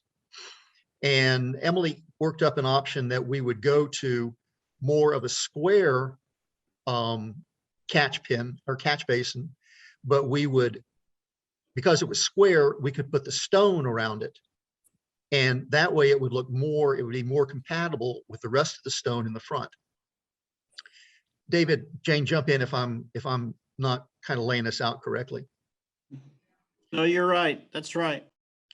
And so Emily did that, and to do 10 of these things with do 10 of these square things with the nice stone around it. Well, I think, Emily, your costing for doing that was about $17,000. And after I finished picking my lunch up off the floor, I said, holy cow, that's a lot of money. Do we really accomplish, can we do this without having to spend that much money?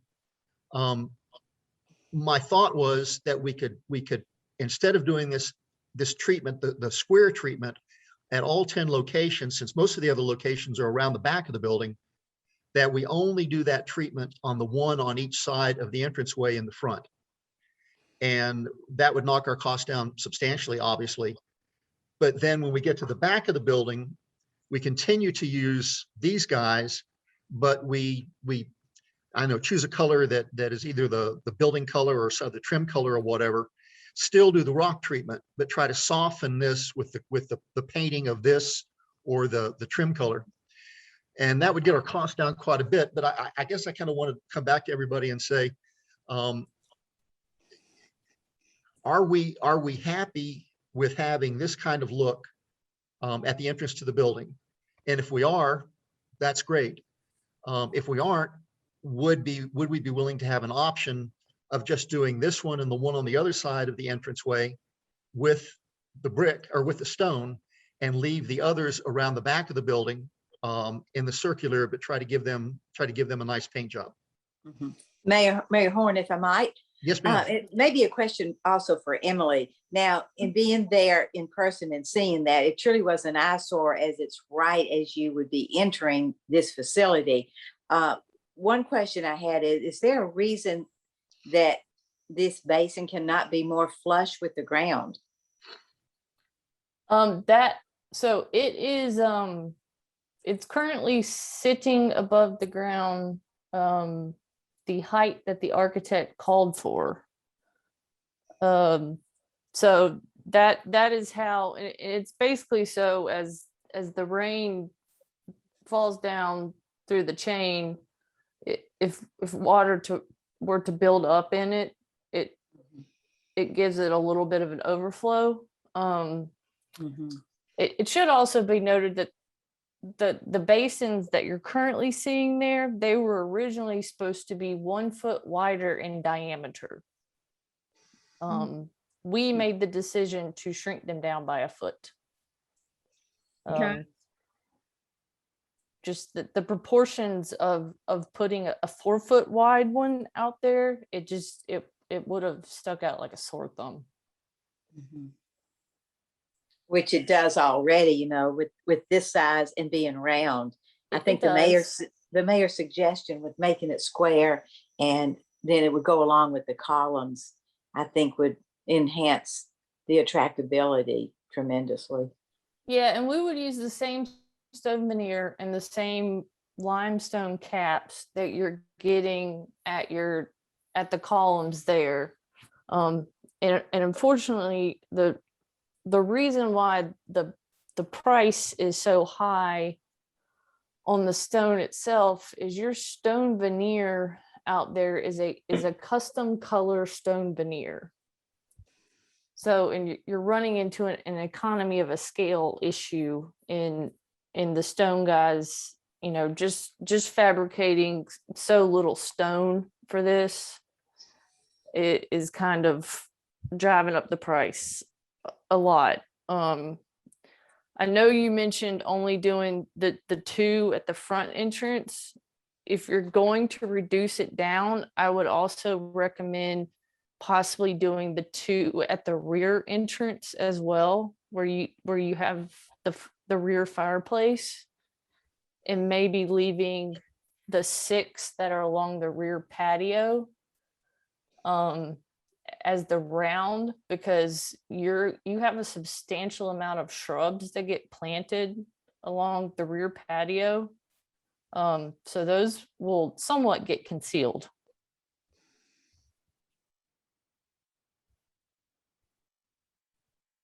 Ms. Foster.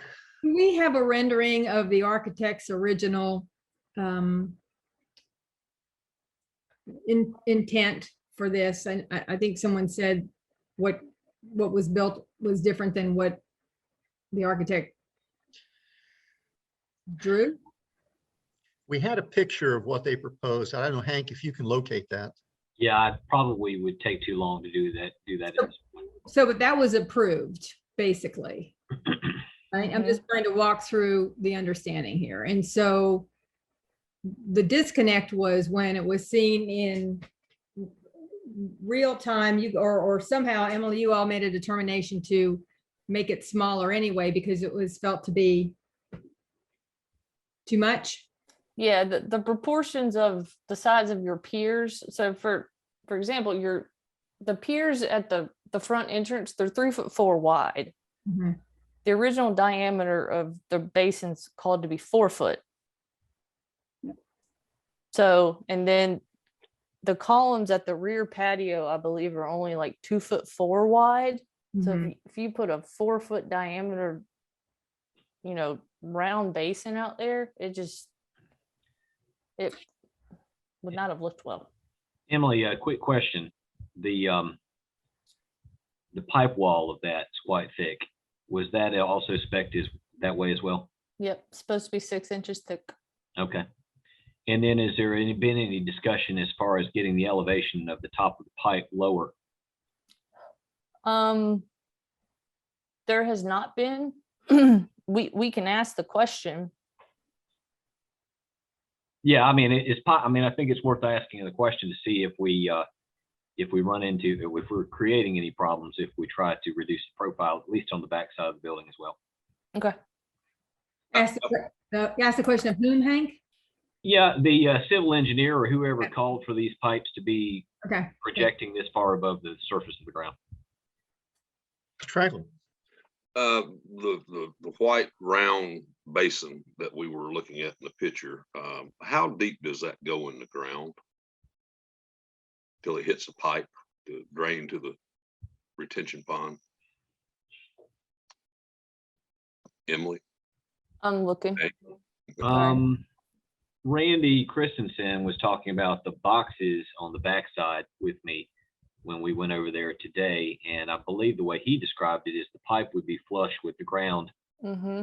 The box, if we had a box, would be above that and it'd be filled with stone. The water would permeate through the stone and then make its way to the grate top. It's surface level on the ground.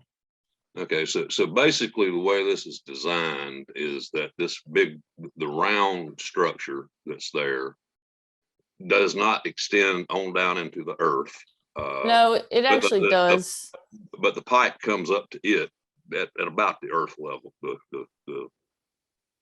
I think that's the way it was described to me. Well, so the pipe actually extends down into the ground 8 inches, and then it's supposed to extend above the grade by a foot. It's just once we got them out there, and I think the mayor stopped by and realized they were not a favorable design. From the bottom of the pit, the pipe that is carrying the water from there to the biocell, what is the size of that pipe? Generally. 12 That pipe inches. looked at, yeah, it was quite big. Okay, so there shouldn't be much water that would back up in that basin. That's my feeling, but I'm not an engineer. But I'm not either, but I know a few. Right. But if we had a 4-inch downspout and you got it leading to a spot with a 12-inch diameter pipe, there's no way that downspout could overtake that pipe. So that leads me to believe then that we could probably cut the height of these down if the architectural or whomever, the structural engineer, the appropriate engineer, let me say it that way, that could be consulted with, that these may be able to be lowered and still handle the capacity of anything that's coming down the chains or running by the chains and falling directly into the spout if it's meeting a 12-inch pipe below. Would that be a fair assessment? I would say so. Well, let's check on that. And then as far as, the front side and the ones that was recommended to go to square and cover them with brick or with our stone, that may be a way to go on those. But I don't recall as I was walking around Sunday that they're sticking up quite this high back at the patio. They may be, and I just didn't recall that because I was busy looking through the windows where the door handles weren't at. Those are not installed yet. Okay, maybe that's the reason I didn't see That's them. why you didn't notice them. Okay. Well, Emily, right now, the round things are sticking up. It looks like they're certainly more than a foot above grade. Yes, we would need to go back and find grade around them and fill around them. Okay, so we actually going to have to build up rather than take them down deeper. Okay. Okay, I could see those things sticking up 4 to 6 inches. That would be legit, once final grade is in and all this type stuff. And once final grade is in, that may be where we're at. But I don't necessarily see that because it looks fairly even the grade looks fairly even with a concrete walk behind it in that picture. Yeah, I'm not sure you can do a lot of building up there. Yeah, that's what I'm getting at. Those would probably need to be taken down, half of that distance at a minimum, if not more. But if they're going to a 12-inch pipe, that ought to handle all the water. Just like Hank said, if it was guttered down to that 12-inch pipe. Yeah. So let's review the bidding here. If we can get that big round cement thing down to a foot, that's a whole lot better than it is right now. And with, I don't know, painting treatment and rocks and doing whatever it might be, we will minimize it quite a bit. that would satisfy certainly some of the appearance concerns. But if we're still going to be 18 inches above the ground, we're probably 2 feet above the ground right now. If we're 18 inches above the ground, it's going to be an eyesore, I'm afraid. So help me out here, council. I'm just kind of wandering through this. Ms. Foster? I'm channeling my, all the architects I've ever worked with, so forgive me. Beauty is in the eye of the beholder. So the professionals who we apparently had some faith and belief in came up with this concept, came up with the specs. I'm having heartburn over us tweaking and twiddling around. With all due respect, Mayor, to your eye, and Jane, I think you said also it was just overwhelming. I didn't look at it. I haven't looked at that. I'm just having a disconnect between what a professional architect imagined based upon some of the original discussions about the downspouting alternative. And here we are right now as the final user saying, oh, maybe do this and this. So I don't know where to go with this other than to suggest, is it possible at all to loop back to the architect? And Emily, maybe you say, no, this is my job. I'm handling this. This is partly what I do in my area of expertise, with some architectural balance and an eye for all of that. And if you say that, okay, fine, then I can get behind that. But that's where I'm having my angst and heartburn. Done. Yeah, I think, Jane Marie, what we saw when we saw the application of the chains, it did not go down into a catch pond. It was the rocks were probably in a little catcher, probably no more than 3 or 4 inches high. So what they showed us is not at all what they recommended in their design. Yeah, and that's what I recall too, is it was more level with the ground, like some river rock that the chains were going into. It almost looked, continuous with the ground. Maybe beautification committee also could chime in at some point regarding if there's any way for them to put flower box or a dinosaur, or some other thing from an appearance stance, if one of these other alternatives does not work. Well, it sounds like Emily was going to go back and check with the civil engineer, because when I first questioned it, Emily, you said, no, that's the way they did it. That's how it has to be. But as council continued to question it, you thought that perhaps they could lower it. Yeah, that's what I asked Emily to do just a while back, is to investigate whether or not the profile of that can be reduced. Yeah. So ultimately, the basin part of this is ultimately an aesthetic thing. Right. Right. Yeah. So as far as, questioning the architect, yeah, I mean, you as the client here, ultimately has to be happy with how this looks. And, I used to be on the architecture side of things, and I'll fully admit I would design things that I thought looked absolutely amazing, and then the client would absolutely not like it. And that's just how the world works. So, I think you as the client, you should not be concerned about, questioning, something that, if you see it and you're like, I don't know if that's really the look we were going for, especially at the front entrance of the building. Mm-hmm. I mean, ultimately, this is y'all's building. It's not the architect's building. It's not my building. It's not, it's the town of Louisville's building, and we want you to be happy with it. Mm-hmm. And if y'all are not happy with what was designed to be out there, then we want to give you something that you will be happy with.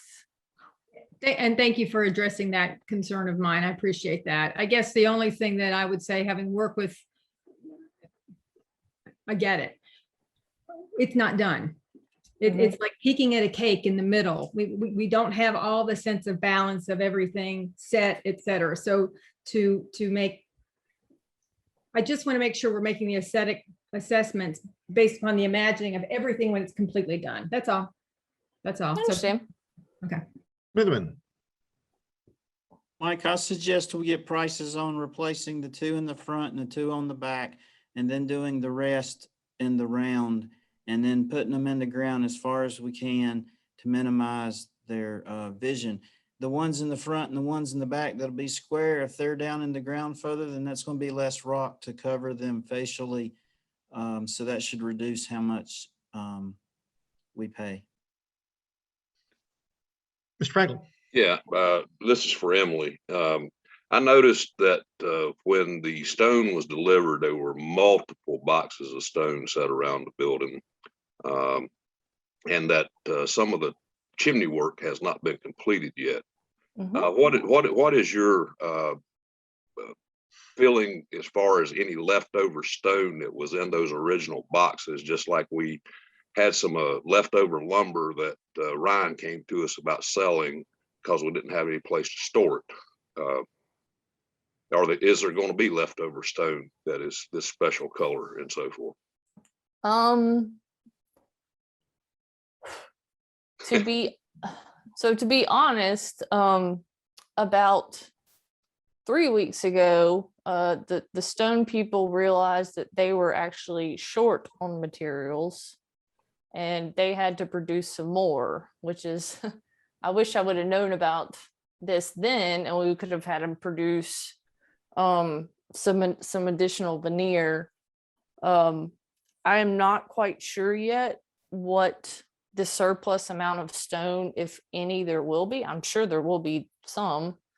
I just don't know. Obviously, if we're, reducing down to 4 boxes instead of 10, that's a big difference. I will say, when you saw all of those boxes delivered on site, so each one of those boxes was one particular color. So when the stone was delivered, the colors were not already pre-mixed. So it's a matter of making sure we have the right color ratios to go into making these boxes to match what has gone onto the building. I understand that, but and I got a follow-up question now. When you say that they are manufacturing this stone, can they make the stone that will go around round objects? No. Okay, I just didn't know what you meant by manufacturing a stone. Yeah, no. In order for it to go around a round object, you would end up with a bunch of little tiny pieces. Okay. Emily, I would imagine too, at the end of the project, like anything, if we had some left over, inevitably at some point in the future, we're going to lose some of this veneer somewhere. So if we ended up with some excess, even as much or as little as that's needed, it's probably a good thing as far as being able to come back and have something that just gets broken or disappears. Yes, especially since you have a custom colored stone. That's right. Dr. Sadler. Ken, you're muted. To replace 10 of these things is $17,000. So I guess that means that each one is $1,700. So the pricing is I mean, that the math's pretty easy on that. The other question though is that, so there are 2 issues here. One is an aesthetic issue and one is a functional issue. And so I don't know whether these devices are designed the way they're designed because they have to carry the amount of water that could potentially go into them. I don't know that. I mean, I guess I'd be curious about that. Is if they design a system, it's got to probably, I would assume it's made based on maximum flow into the system. And so if that's true, then maybe the devices look the way they look because they have to accommodate maximum flow, even though that's not what you get all the time. So anyway, so if it's true that $17,000 for 10, that means $1,700 a piece. If you want to do 4, then it's just $7,800 or $6,800. Or if we need to have a question about, if there's a question about the way these things look, then we need to know if functionally they have to look the way they do, or they have to be the size that they are, because we're all sort of theorizing that, you know, they really don't need to be that big. And that's what Emily's going to do. Mhm. Ms. Hunt? Yeah, so I was able to pull the drawings that ADW showed us initially with them, and it looks like they come off the ground about 6 to 8 inches. So they did not depict the way that we see it now in our original ADW drawings of them. Can you screen share that with us? I can send it to Hank if y'all are okay with that, because I'm not sure I know how to screen share. Go ahead, Melissa. Okay, all right. I do know how to send an email, so I can get that right over to you, Hank, just a moment. And while you're doing that, I just want to make sure I'm clear, Emily, these are all replacing gutters. Yes, no? Correct. Yeah, right. The So there's downspouts. definitely- I'm sorry. Downspouts. Thank you, So Mayor. Yes. Yeah. Downspouts. So there's a big functional component. I mean, I'm game if we can find a way to minimize this even more. That addresses, I think, the concerns that certainly I had, I know David had, and Jane, you had, and we looked at it. I don't think we're playing with volume as much as we are playing with shape. Because I think I think the squares are still designed to handle the same amount of volume. So I don't think we're making those alterations there. Mayor, I was able to send them to you. I didn't have Hank's right at my fingertips, so I sent them over to you. Okay, thank you. I Yeah, do know because how to email. I'm just right around the corner.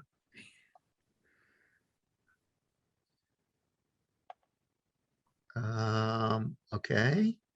Round things are usually not as big as square things. Oh, Hank, I can probably try to share my screen. I just saw the screen share thingy. Okay. I got it Alright. real Oh, quick. you Let me got see it. if Okay, if good. I can pull it up real quick. Great. Okay. So this is what they're showing. Actually, they're showing them square.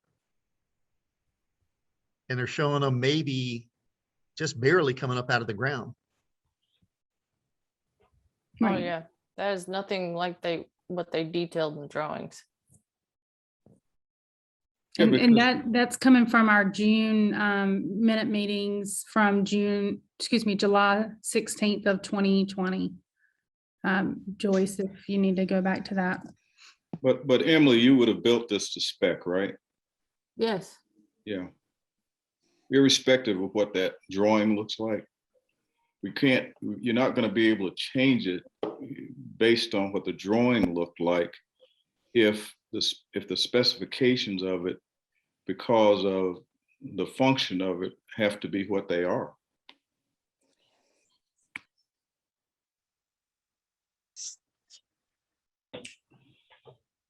So I think the question really for the architect is, if this is what they presented to us, why did we get what we are looking at? And if the answer is, well, you have to have that, then the next question is, what can we do to minimize it? Minimize its visual intrusion. Does that make sense? Yes. Yeah, because that's what we're talking about. We're talking about aesthetics versus function. Again, Emily is going to ask the question to see what can be done with that. If there is a problem from an engineering standpoint, we talked about the 12-inch diameter pipe and chains, and I agree with Fred. There's no way that I could see a chain downspout is going to overload a 12-inch pipe. And I have a question. Has the building actually been guttered at this point in time, Emily? No, it's not. All right, so if my recollection is correct, we actually budgeted extra money for this chain downspout deal. That was an option that we selected back when we were looking at all the options for the building and finalizing the contract and so forth. Am I correct in that speculation? I believe that's correct, Fred. And I forget what that amount was, but are we to a point, that maybe the way out of this at this point in time is to forget about the chains, have the building, since there's no guttering on it, have it downspouted straight to these 12-inch pipes and take away anything above ground that way and live with downspouts instead of the chains? Maybe that's a thought. What I'm looking at here, and again, obviously, this is several times where the architect has not depicted accurately what it is we're supposed to be getting. But it looks like this, Fred, is that here's the gutter and the downspout is here. So if we ran a downspout, it's going to be a couple of feet Yep.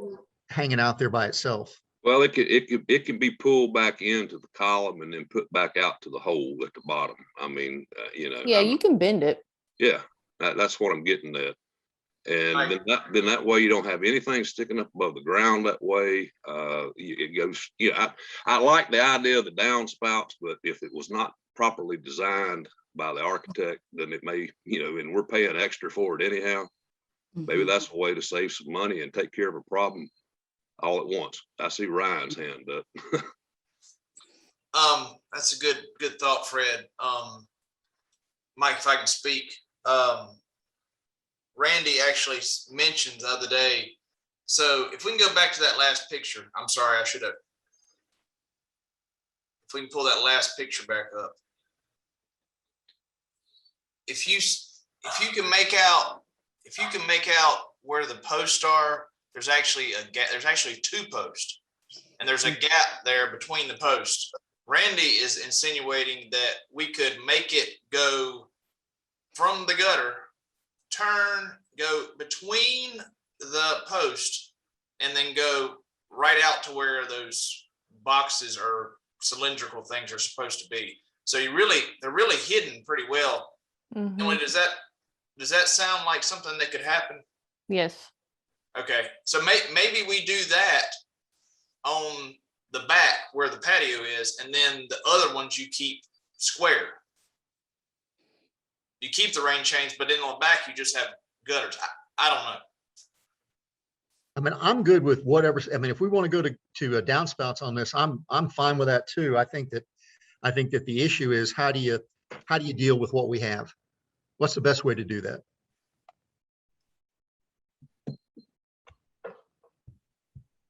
I think we need to investigate our questions with the architect, see if we can reduce the profile of those pipes, stay with the rain chains as it is, and then if it's not possible, then look at our alternatives in. David says thumbs up, so he's going to withdraw his motion. Ms. Foster has a thumbs up. I think all of us, good. Thank you, council. That was a good discussion to have to address an issue that we're going to regret if we don't do something about it now. Yeah. And Mayor, be clear, I was talking about those back pipes. Were we still talking about doing the 2 at the front, 2 at the back at squares? I mean, my feeling is if you can get the gutters working, that minimizes really everything. Okay. So if again, I don't know that the big concern that we looked at, Jane and Dave and I looked at, is having these big round things kind of sticking out in the middle of no place. If we can get rid of that, still deal with somehow get the water from the gutters down to the drain. That's great. So stay with the chains and see if we can mitigate the profiles and the obstructions of these pipes sticking out of the ground.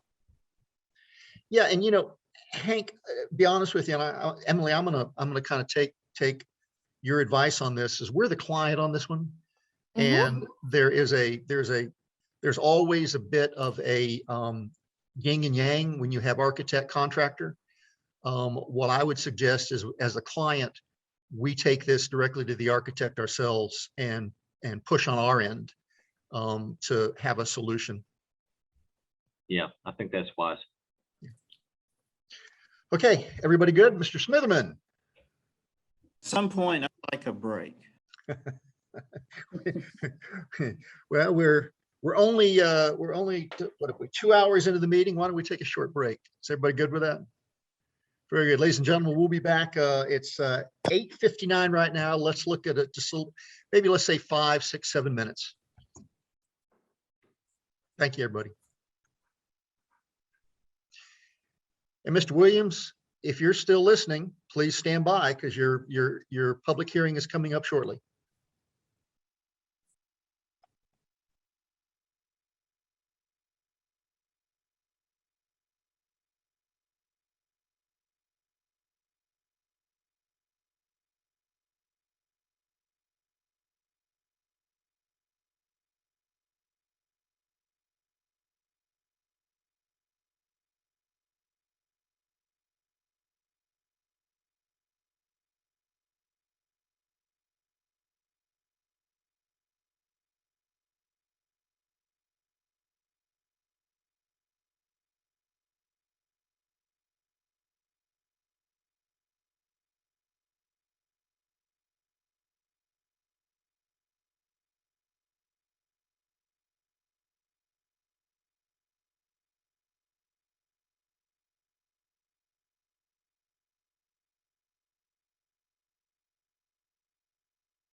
Very good. Welcome back, everybody.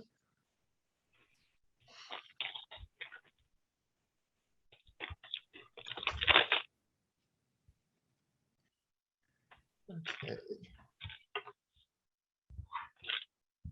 Folks, we had two proclamations that we were asked to approve as a council tonight. The first one has to do with proclaiming September 17th Constitution Day, as well as September 17th through the 23rd as Constitution Week.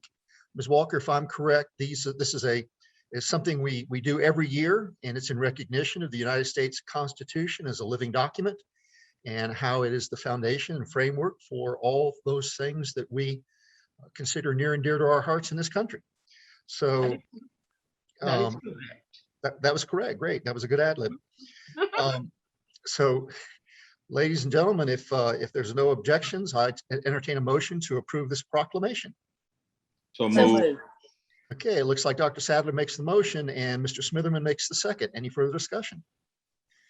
Mr. Smitherman? Aye. Ms. Welch? Aye. Ms. Hunt? Aye. Mr. Franklin? Aye. Dr. Sadler? Aye. Ms. Foster? Aye. Mayor's aye, that's unanimous. The second proclamation, we are all aware that on Saturday, we will celebrate or remember, celebrate the lives of and remember the tragedy of September 11th. We have been asked to proclaim September 11th, 2021 as a day of remembrance for the 2001 attacks on the United States and the World Trade Center. We can spend a great deal of time in our discussion of this and certainly our reflection on this. All of us, I know, clearly remember where we were on that day and what we felt and how heavy our hearts were in that particular moment, with such great concern for our country and for those more than 3,000 people who lost their lives in that tragedy. So council, without objection, once again, will entertain a motion to proclaim September 11th, the day of remembrance for the 2001 attack on the World Trade Center. I'll make that motion, but I do have a question. It also recognizes the folks on the Flight 93, correct? I believe it does. Does it, Ms. Walker? Flight 93, as well as the flight that went into the Pentagon. That would be that. Yeah. If it doesn't, we certainly will make that recognition in addition to the actually, I think it does, Mr. Franklin. It talks about on 3 U.S. locations. Right. Yeah. It's at the very beginning. Okay. I just could not remember off the top of my head. Thank you. Very With good. that, again, I make the motion. Second. Franklin makes the motion. Dr. Sadler, I believe, made the second. Is that correct? Yes. Okay. Any further discussion? Mr. Smitherman? Aye. Ms. Welch? Aye. Ms. Hunt? Aye. Dr. Sadler? Aye. Franklin? Aye. Ms. Welch? Already Aye said aye. again. Ms. Foster? You guys are moving around on my screen. Very good. The mayor's aye. That's unanimous. And solemnly we pass that proclamation in remembrance. Ladies and gentlemen, this is the first opportunity, 2 hours and 15 minutes into our meeting, that you have to be able to address the council during our public forum. On your screen, you'll see a telephone number that you can call in at, or a link or a webinar to join us by Zoom. Those of you who are joining us to speak at one of 2 public hearings that we have tonight, one, if you'll hold your comments for those public hearings, this is just a public forum on any other subject. Hank, do we have anybody on the line? We do have 4 people in the queue. No one is raising their hand. Okay, very good. And so I'm assuming, ladies and gentlemen, you are here to speak on the public hearings that are coming up a little bit later in this meeting. There's no one to speak during this public forum. We'll move on. Thank you. Ms. Walker, you have I'm sorry, Ms. Foster. I'm sorry, quick question. Is this being broadcast on Facebook Live yet?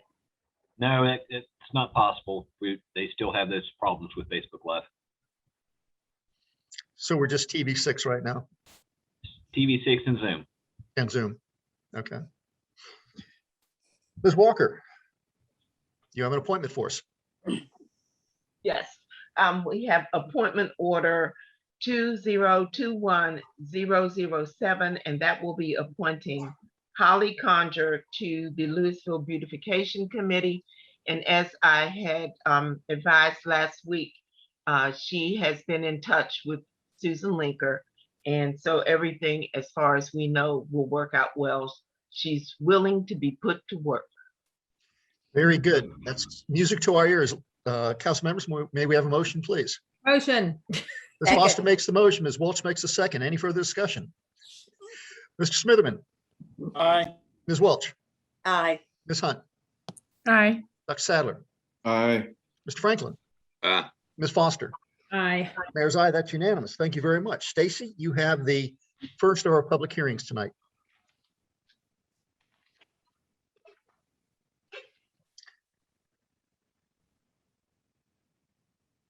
Stacy, I think you're on mute. Okay, sorry about that. My screen's not sharing right, but can everybody see that at least, the PowerPoint? Okay. Yes.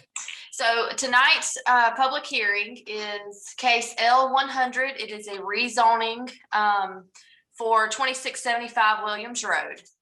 A little bit of background on the property. It is the location of the old Nick Williams Company farm and distillery. It is a bona fide exempt farm on really 4 different types of exemptions that they have. They are a participant in the present use value tax program with Forsyth County. They're an exempt farm under NC Department of Revenue. They're certified century farm, which means the farm has been in their family for over 100 years. And then they have exempt farm status under the U.S. Department of Agriculture. For the record, the property is identified as PIN number 5864581956. It is 31.69 acres. And if you recall, on July 15th of this year, it was annexed into the town of Louisville town limits. Currently, the property is zoned AG, agricultural zoning under Forsyth County. And the request and recommendation is to rezone the property to the agricultural zoning district under Louisville. If you recall, since this was annexed recently into the town, state law gives us 60 days to assign zoning to the property so that they fall under the town of Louisville's planning and zoning jurisdiction. The map before you can see the hashed out yellow portion of the property. The property, this is what was annexed and is to be rezoned. The blue line that you see that follows around it, that is the 500-foot buffer. If that line touches a property or parcel, we send them a letter in the mail notifying them of the request for the rezoning. We did have one letter that was received in the mail for planning board and both town councils prior to planning board. It wasn't a letter that was specific to the actual rezoning matter, but I did want to go ahead and I wasn't sure this person did speak at the planning board. It was one opponent at the planning board meeting, but did want to give you a little bit of insight on what the letter requested. It suggested some, you can see the 4 suggestions in front of you that the property owner had as far as outdoor music, an indoor facility for the music, barrier walls, and limiting the events. Again, those are not zoning matters. It's not a matter for the rezoning, but I do like to go ahead and try to forward those things if we have a concern at one of our planning board meetings. So the planning board voted to recommend approval of the rezoning to the town council by a unanimous vote at their August 11th, 2021 meeting. That was an in-person meeting, so they did not have to wait the 24 hours like we used to have to do. So I will, any questions that anyone has, I'll be happy to answer those. Any questions for Stacy? Just making one question, Stacy. This is a rezoning classification that we're doing. And it is not changing the use or what's allowed on the property or not allowed on the property. It's simply aligning what the county zoning was with what Louisville zoning is. Right. Our ag district is the most similar with Forsyth County Ag District. Ours is actually a little bit more restrictive. In your packets, you may have seen the, when Hannah was here, she did a side-by-side of what is allowed, the uses that are allowed in Forsyth County versus the uses that are allowed in Louisville. That was provided for you in your packet. So you can kind of see they're very, very similar, but there are a few very minor differences between the town of Louisville and Forsyth County, but it is our most similar zoning district to what the property is currently zoned and what all of the properties around it is currently zoned. Very good. Any other questions for Stacy? Yes, Ms. Foster. Underscore. So it's more robust to be ag in Louisville than it is in Forsyth County restrictive wise and protection wise for potentially adjacent neighbors. Is that a fair statement? That is a fair statement. I wouldn't feel comfortable out in that area zoning it to something like a business. I do think in ag there is more restrictions versus, you know, some type of business zoning district that it could go to. But then another layer on top of that is their bona fide farm exemptions. The state exempts farm uses from zoning. And so that still, you know, that carries over into Louisville. Just because they're in the town limits of Louisville, they do not lose their farm statuses. Great, thank you. And the second is more of a comment. Stacy, thank you. I really appreciate you going back and connecting the dots with what you heard at the planning board and bringing that information forward here in this PowerPoint. That's really helpful. Thank you very much. Mr. Houff. Yeah, and Stacy, would you just cover the reasonableness and consistency elements? Yes, I would say that this is consistent with our comprehensive plan, and it is a reasonable rezoning in order for it to align with our regulations and for the town of Louisville. Council members, any other questions? Mr. Franklin. Yeah, I got a quick one for Stacy. Do we have any other AG zone land in Louisville? Yes, we have quite a bit. And where might that lie? I mean, I'm the only one that knows cows in the town limits, and mine's not zoned AG. So yeah, on the outskirts, more towards the rural area of town, like as you get closer to the river, a lot of those properties out there are zoned ag. Like Conrad Farm, for instance, is zoned ag. Not anymore. Well, it's still zoned ag. They just have a special use permit for their planned residential development that is allowed in the agricultural zoning district in the town of Louisville. So they're still zoned agricultural. They just have, again, kind of another layer for their subdivision they were allowed to do. Okay. Well, I knew that was zoned ag at one time. I thought that had changed. Is the reason I was asking that question. Yeah. Right. YR, a lot of the properties out in that area are also zoned YR, which is the Yadkin River zoning district. Right. It is similar as well, but it is kind of just a step up from agricultural zoning. Okay. All right. Thank you. Any other questions for Stacy before we go to our public hearing? Mayor, I would like to mention, I know that we have one caller. I think you see the name Zebulon in participants, Hank, that is the applicant. Okay. And then the phone in caller, if he would like to speak during the public hearing, he would need to push *6 on his phone to unmute himself, or *9 to raise his hand. Okay.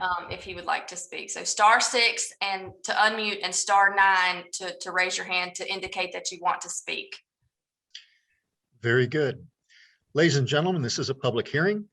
We will open the public hearing with those who would like to speak in support of this rezoning or transfer zoning. Anybody who would like to speak in support of this transfer zoning? And if you would, please raise your hand.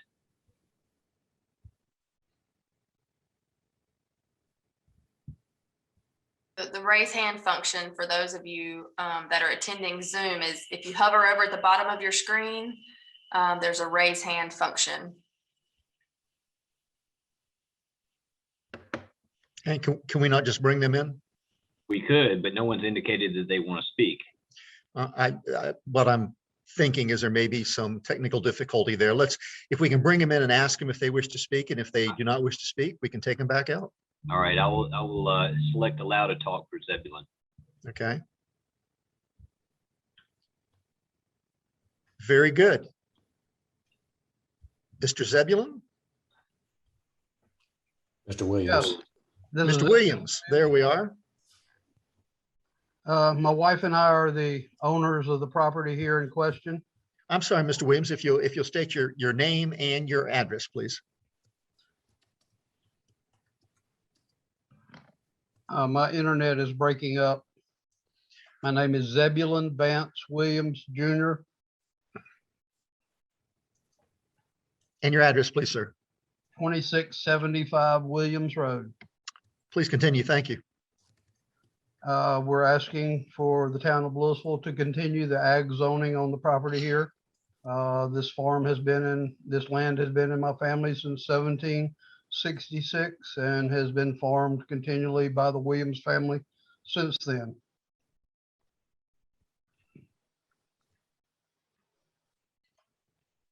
Is there anything else you wish to add, Mr. Williams? We also have a distillery here on the property, which is rated by both the state and the federal government as an agricultural process. All we do is process grains. We're listed through the State Department of Agriculture on a map of distilleries in the state of North Carolina, which goes out to all the tourist welcome centers throughout the state. And we bring in people from all over the country and all over the world here. Very good. And while you didn't state so, I'm assuming you are speaking in support of the rezoning. Yes, please. Okay.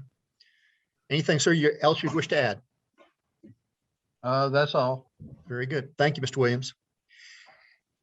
Is there anybody else that wishes to speak in support of the rezoning?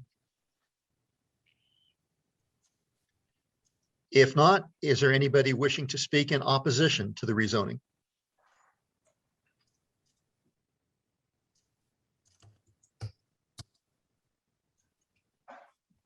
I can do what we did before. Let's do that, please, just in case there's a technical issue. Okay. Caller, you're able to speak if you want to unmute. They'll need to press *6, I believe it is, to unmute. Very good. Very good. If you will state your name and address, please. My name is Kenneth Hill. I live at 2110 Hoosier Road in Louisville. Yes, sir. Thank you. And your comments are? Oh, okay. I'm not opposed to the Williams having the ag zoning, and I've been to each and every meeting. Myself and my immediate neighbors, which we joined the Williams property, we're the closest to it, most affected by the loud music. I'm the one that wrote in and made suggestions of a couple of different or 4 different options. And all we're asking for is some indulgence to protect our property and our well-being as well. There's no regard to anybody making a living or them being ag or whatever. It's just that it's at a point somebody needs to help us with our property. Now that this is in the town of Louisville, so it does join us, it will be coming from the town of Louisville. And that's what I'm asking and pleading for. My only other question is, on the map that was sent, I noticed today the property asked to be in zone ag in the town of Louisville. I don't see where there's an entrance or an exit from a major road that's being zoned as well. The existing road, if I'm not mistaken, I'm not a surveyor, but the existing road that's in and out now would be on another piece of property. And thank y'all for listening to me. And I want to thank Stacy. I'm the computer illiterate one, so thank you very much for your help. Without her help, I could not speak tonight. Thank you very much, Stacy. You're welcome, Ken. Thank you, Mr. Hill. Is there anybody, Hank, that has indicated a desire to speak? No. Okay. There's only one other person, Miss Fry is there, but she certainly knows how to raise her hand. Very good. If there are no other people, no other individuals wishing to speak, we will close the public hearing. Council members.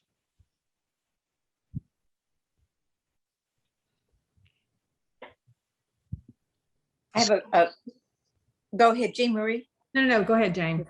I know what we're addressing now is just the approval of the rezoning.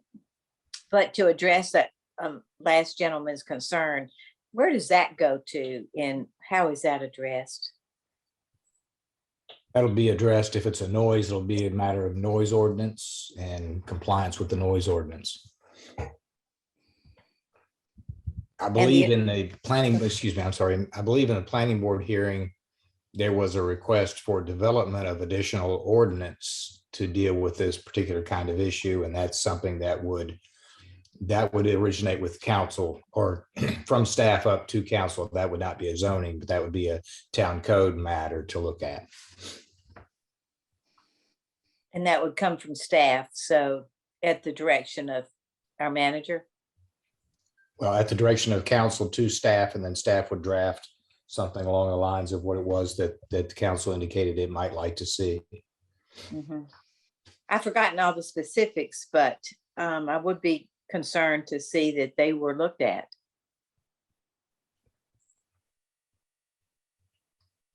Mr. Huff, we currently are Louisville, I don't believe, or we may have a zoning ordinance, but I believe our zoning ordinance is adapted from the county. The noise ordinance, yes, we use the same ordinance that Forsyth County uses for noise at present. I think there was at one time the beginnings of some looking into some modifications of our noise ordinance, but the issue to which that was pointed, I think, is being resolved. So I don't know that we continue on. I know the manager was looking at some possibilities along those lines, but as we sit here tonight, the town of Louisville adopted Forsyth County's noise ordinance. Okay. And with that with that ordinance, there's nothing like a retainer wall. I think that was one thing he had listed. No, I think the noise ordinance deals with inappropriate noise bleed over after the the allowed time for that. There's certainly nothing in the ordinance about building obstructions to keep the noise out. But if it's determined that there's a violation of the noise ordinance, that might be one means of solution to resolve it. Okay. So Attorney Huff, in your opinion, his concerns all surround our noise ordinance.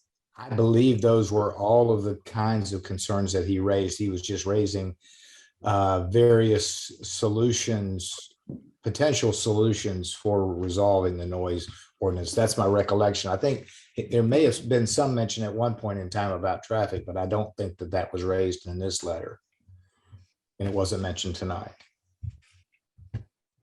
Very good. And currently the remedy for noise is through our Forsyth County Sheriff's Office. Yes, sir. Very good. Thank you. Ms. Foster. So remedy, yes. So is there a trigger on that the council is experiencing that we want some follow up on this from staff? I mean, I hear the remedy for Mr. Hill is to contact the Forsyth County Sheriff's Department if there's a concern about noise, but have we been triggered sufficiently to ask staff to follow up with this? See if I can interpret your question, Ms. Foster. I think you're saying, is there a desire among council to direct staff to develop our own ordinance that maybe is different from the county's ordinance, but may address some of the concerns? That's my question. Thank you. Okay. Let's, if I can, let's deal with that as a separate issue right after we go ahead and vote on the rezoning. Then my final question has to do with what he raised. I've got a question for Stacy. He says the existing road in and out is on another piece of property. Yeah, it's just served by an easement, by a legal easement, which is allowed. That's not, they're allowed to do that. There's properties, a lot of properties that are served by easements. Right. Okay. Thank you. Council members, what's your pleasure? Right. Ms. Hunt. Motion to approve. I'll second that. There's a motion and a second to approve this rezoning. Any further discussion? Ms. Welch, Aye. Ms. Hunt, Aye. Mr. Franklin, Uh, Dr. Sadler, Aye. Ms. Foster. Aye. Mayor is aye. That is unanimous.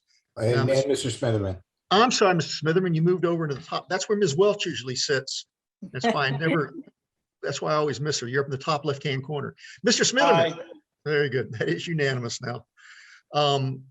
Ms. Foster, if you'd like to pursue what you were discussing just a few minutes ago, if you want to see if council has an appetite to begin to explore developing our own ordinance.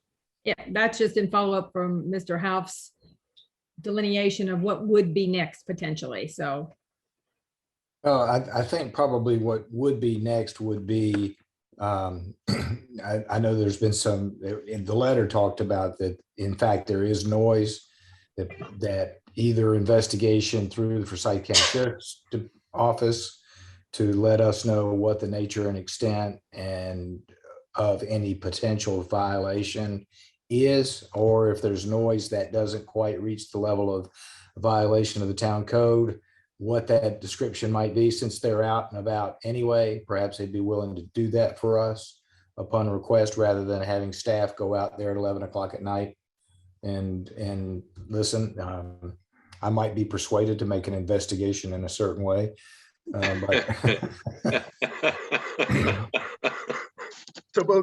it's way past my bedtime, but I might be able to do that. But Mr. Houf, please be specific about what you're suggesting so the manager can take that into consideration.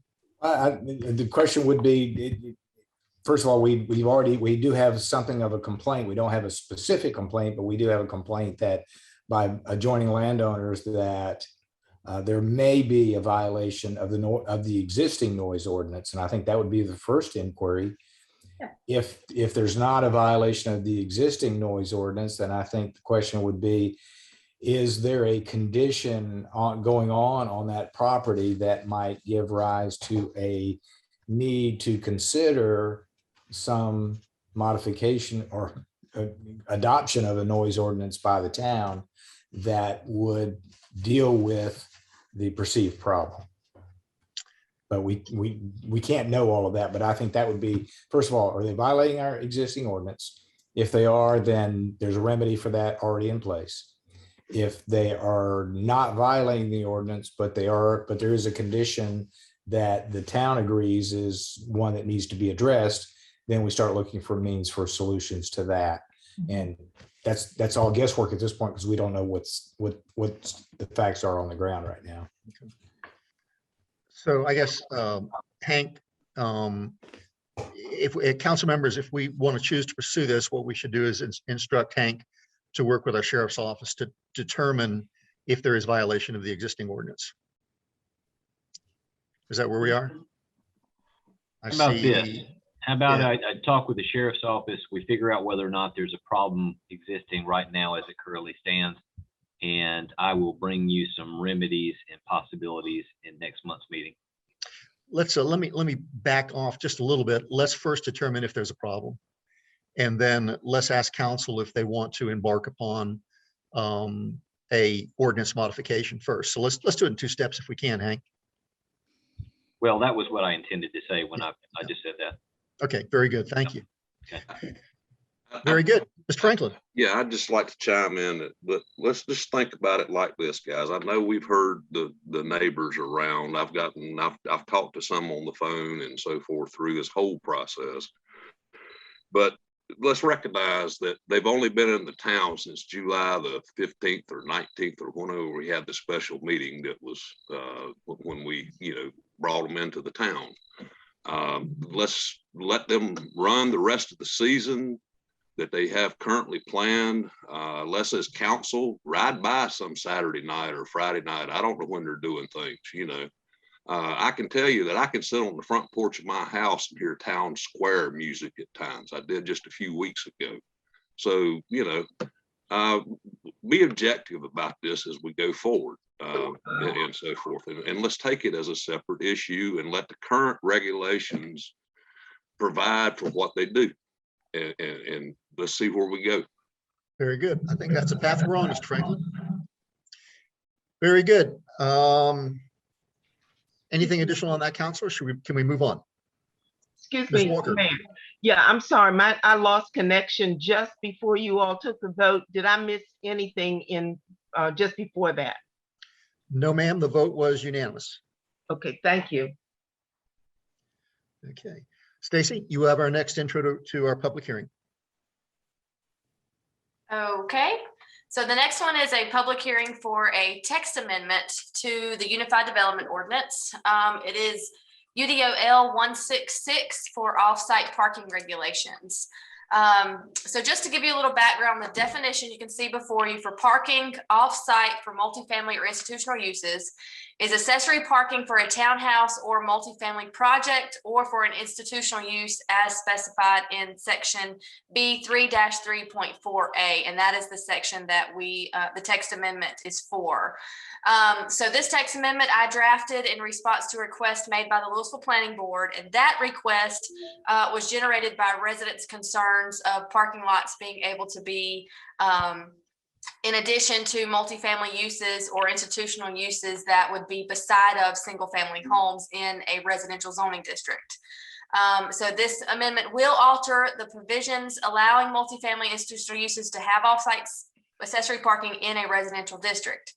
So what I went through with the planning board is I wanted to give them some options. The first option was to remove entirely the provision to allow off-site parking for multifamily and institutional uses. And the second option was to leave the provision in, but add greater restrictions to the ordinance that might soften the impact of like a parking lot being on a parcel that abuts a residential property. So going through option one, this is again to remove the provision completely. It would no longer allow an accessory lot to be used for parking that is zoned residential for multifamily or institutional developments. What this would do was it would require if a multifamily or institutional use wanted to use an accessory lot for a parking lot, then they would then have to rezone that property. They could not use it if it was in the residential zoning district. So whatever type of approval they went through for the actual principal use, they on top of that would have to go through a zoning for the adjacent property that they wanted to use for parking to make it a zoning district that the principal use would be allowed in. So for instance, multifamily is allowed in RM zoning districts, residential multifamily. So if they wanted to use an adjoining lot, they would then have to rezone the property to RM, a residential multifamily zoning district as well, something that principal use would also be allowed in. That is already the case for everything except for obviously residential, multifamily, and institutional uses.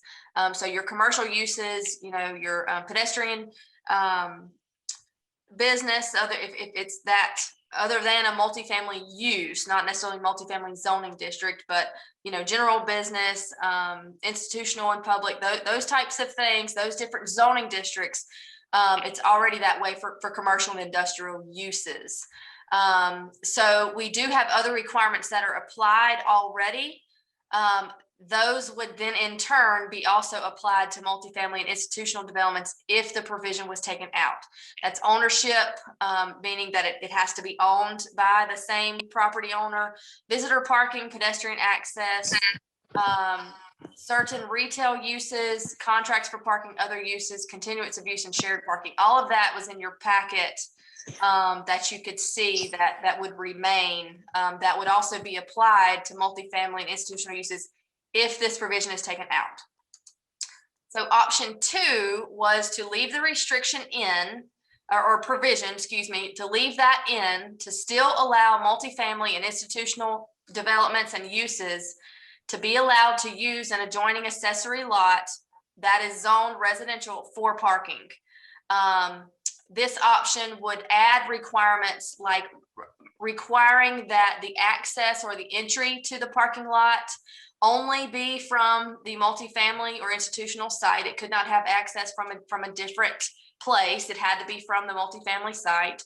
Accessory parking lot on the property would require to have a type 2 landscape buffer around the perimeter of the parking lot. And then only 30% of the parking calculation will be allowed to be located on this accessory lot. So it couldn't be that they have a building on one lot and all of their parking on the other. It would be that they had to have a building and parking on the principal lot, and then on the accessory lot, they could only have 30% of their parking calculation to be allowed to be constructed on that accessory lot. Some additional information for option 1, this wouldn't impact churches or schools, those types of things that are already allowed in the residential zoning districts. It may have some impact on the small lots downtown because even though the accessory lot would still be able to be used, it would just have to be rezoned, and that is something that it would have to go through a public hearing process for the town council or the planning board to recommend, and then the town council to approve or deny that request for them to use that accessory lot. That is if it's taken out. Option 2 is that residentially zoned property could still remain that transition zone between like a multifamily or institutional use and houses that might be on the other side. But it would add extra regulations to also try to soften that impact with the buffers, the limited amount of parking spaces that could be there, that sort of thing.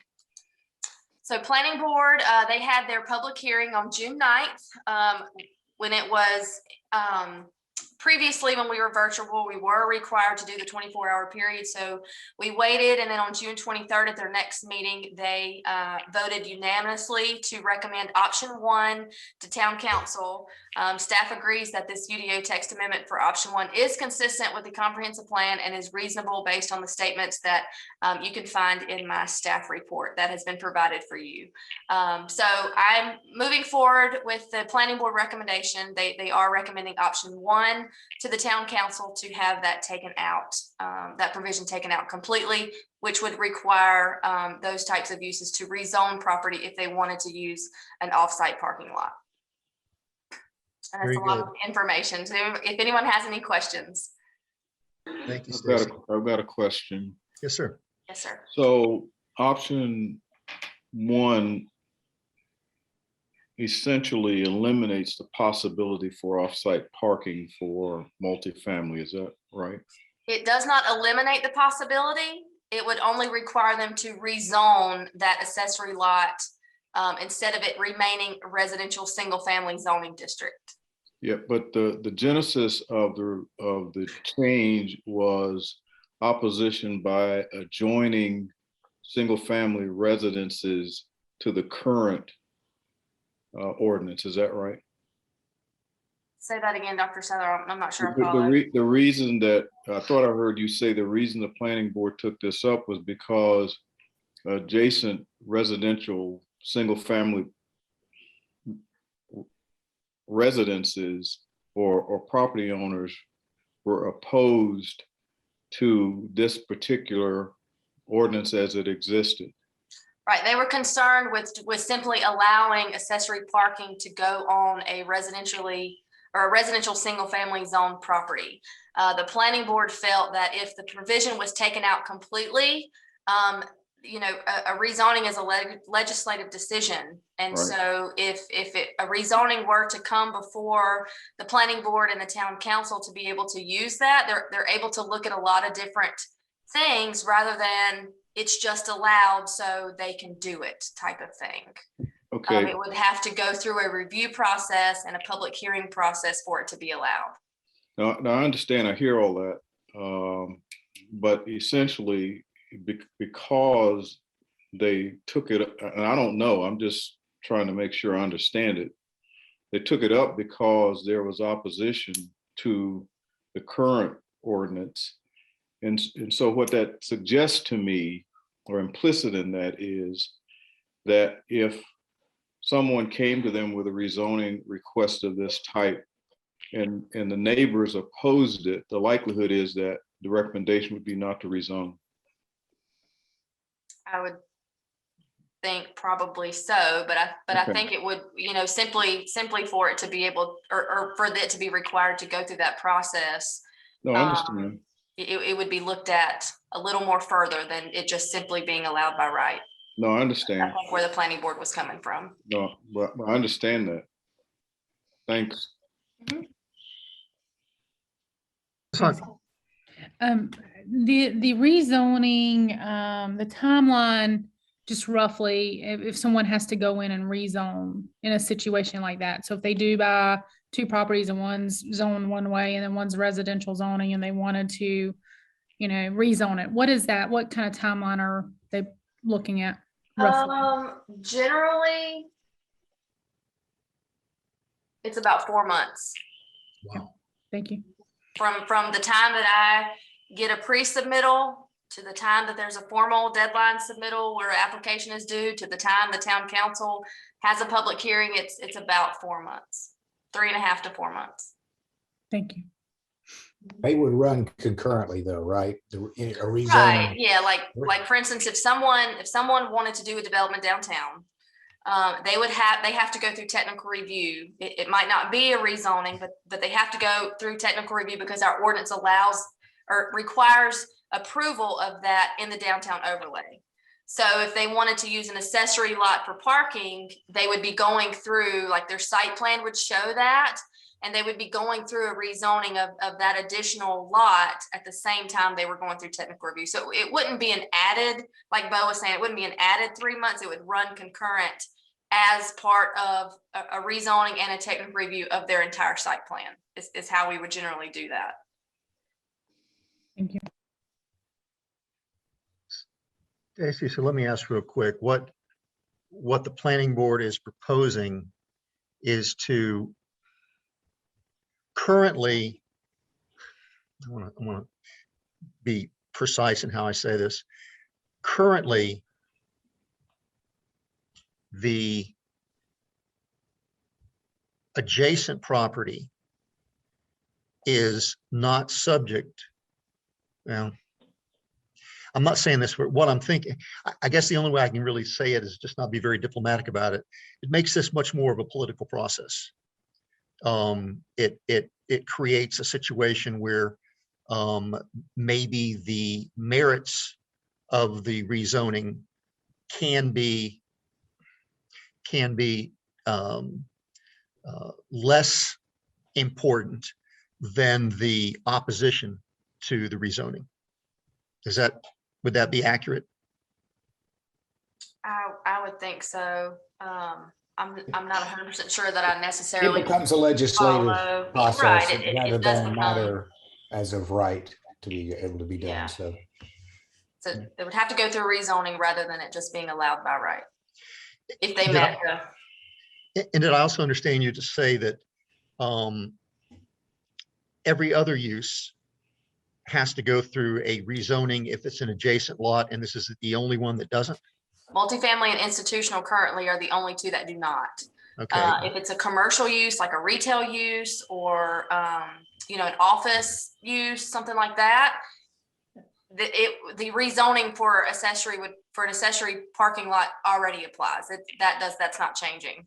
They're just wanting multifamily and institutional to be under that same type of realm as a commercial use would be.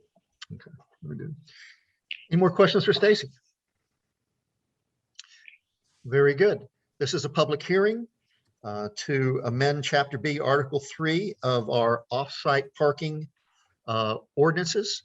Hank, do we have anybody who wishes to speak on this? Yes, we have Miss Susan Fry. I'm going to allow her to speak. Very good. Just state your name and your address, please.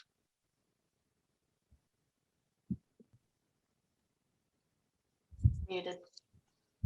Susan, I think you're muted. R6.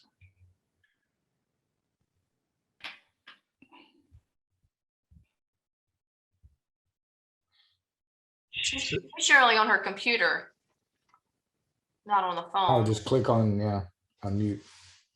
Yeah, I've Susan, asked move to your, unmute. I cannot unmute her. Susan, if you go down to the bottom of your screen, you'll have a little pop-up. And over in the left-hand corner, you'll see something that says mute and stop video, start video. If you hit both of those, you should unmute and we'll be able to see you. That's right. She might be having microphone trouble. I can always throw up share the screen with the phone number if it would be easier for her to call in. I don't want her to miss, if she has, it's a public hearing. I don't want people to miss an opportunity. Right. Let's go ahead and do that, Stace. If you'll put up the phone number to call in, and Okay. Susan, if you'll call the telephone number on your screen, we'll hold on for a moment until you do that.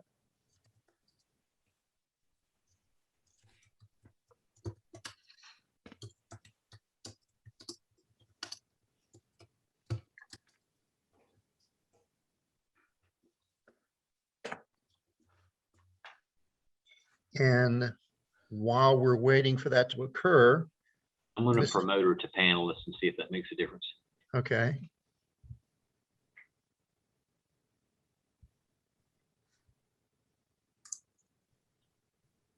There we go. You're unmuted, Susan, or you were. She still has to unmute herself.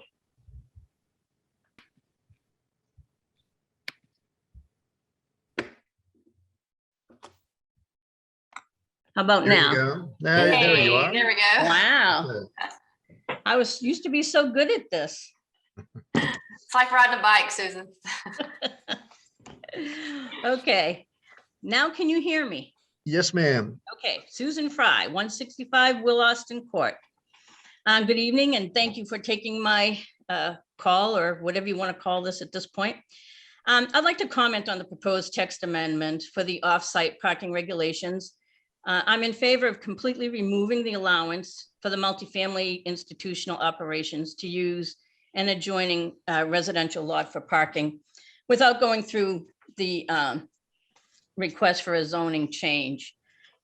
My reason is this: if a potential home buyer is looking at a house that has vacant land next to it, they could inquire about the zoning. If it is zoned commercial, they could look it up and see what the permitted uses are, and that would give them an idea or an awareness of what the possibilities would be.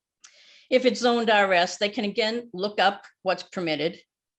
The research would tell them that they could expect a single family home to be built there. But it does not tell them, oh, by the way, the land could also be used for a parking lot.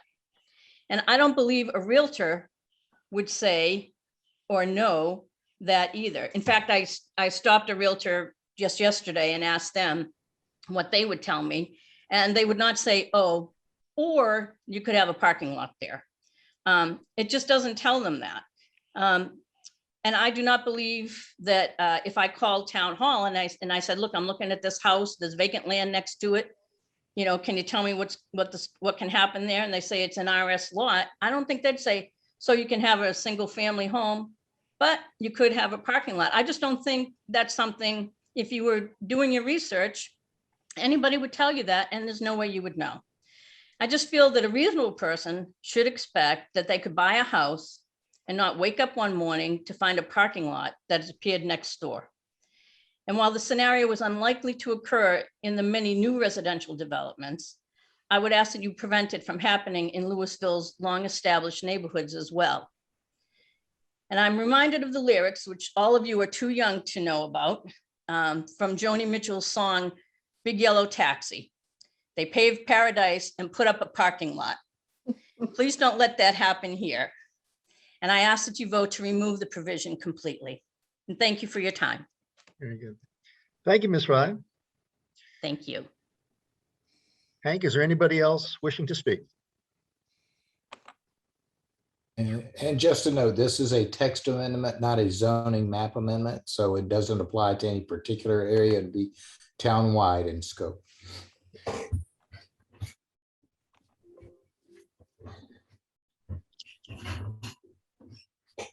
Hank, you're muted, I believe. There is no one else. Very good, thank you. Then we'll close this public hearing. Council members, what's your pleasure? I'll make a motion to approve UDOL 166. Franklin makes the motion. I believe Dr. Sadler, you were making a second? Either or. Either or, okay. Then we'll Mayor, get Dr. if I could, Mr. Franklin, if you would designate, if you're option 1 for the planning board Yes, recommendation. yes, I will under that option 1 under UDOL 166, option number 1, As recommended by the planning board. recommended by the planning board unanimously. Very good. Dr. Sadler, will you accept that modification of the motion? Very good. Any additional discussion? If not, Mr. Smitherman, Aye. Ms. Foster, Aye. Dr. Sadler, Aye. Ms. Welch, Hi. Ms. Hunt, Aye. I'm missing somebody, Mr. Smitherman, I got him. I already got him. Can I not count to 6? Mr. Franklin, thank you. Aye. Very good. The mayor is aye, and that is unanimous. Thank you very much. Stacy, thanks for the good presentations tonight on both those issues. Thank you. Very good. Ms. Walker, we're down to approving a meeting calendar to reflect the virtual and other meetings. I'm sorry, Mr. Smitherman? Before she does that, and before we have to vote on that, since have gone to virtual, can we please move the meetings back up to 6 p.m. as we were before?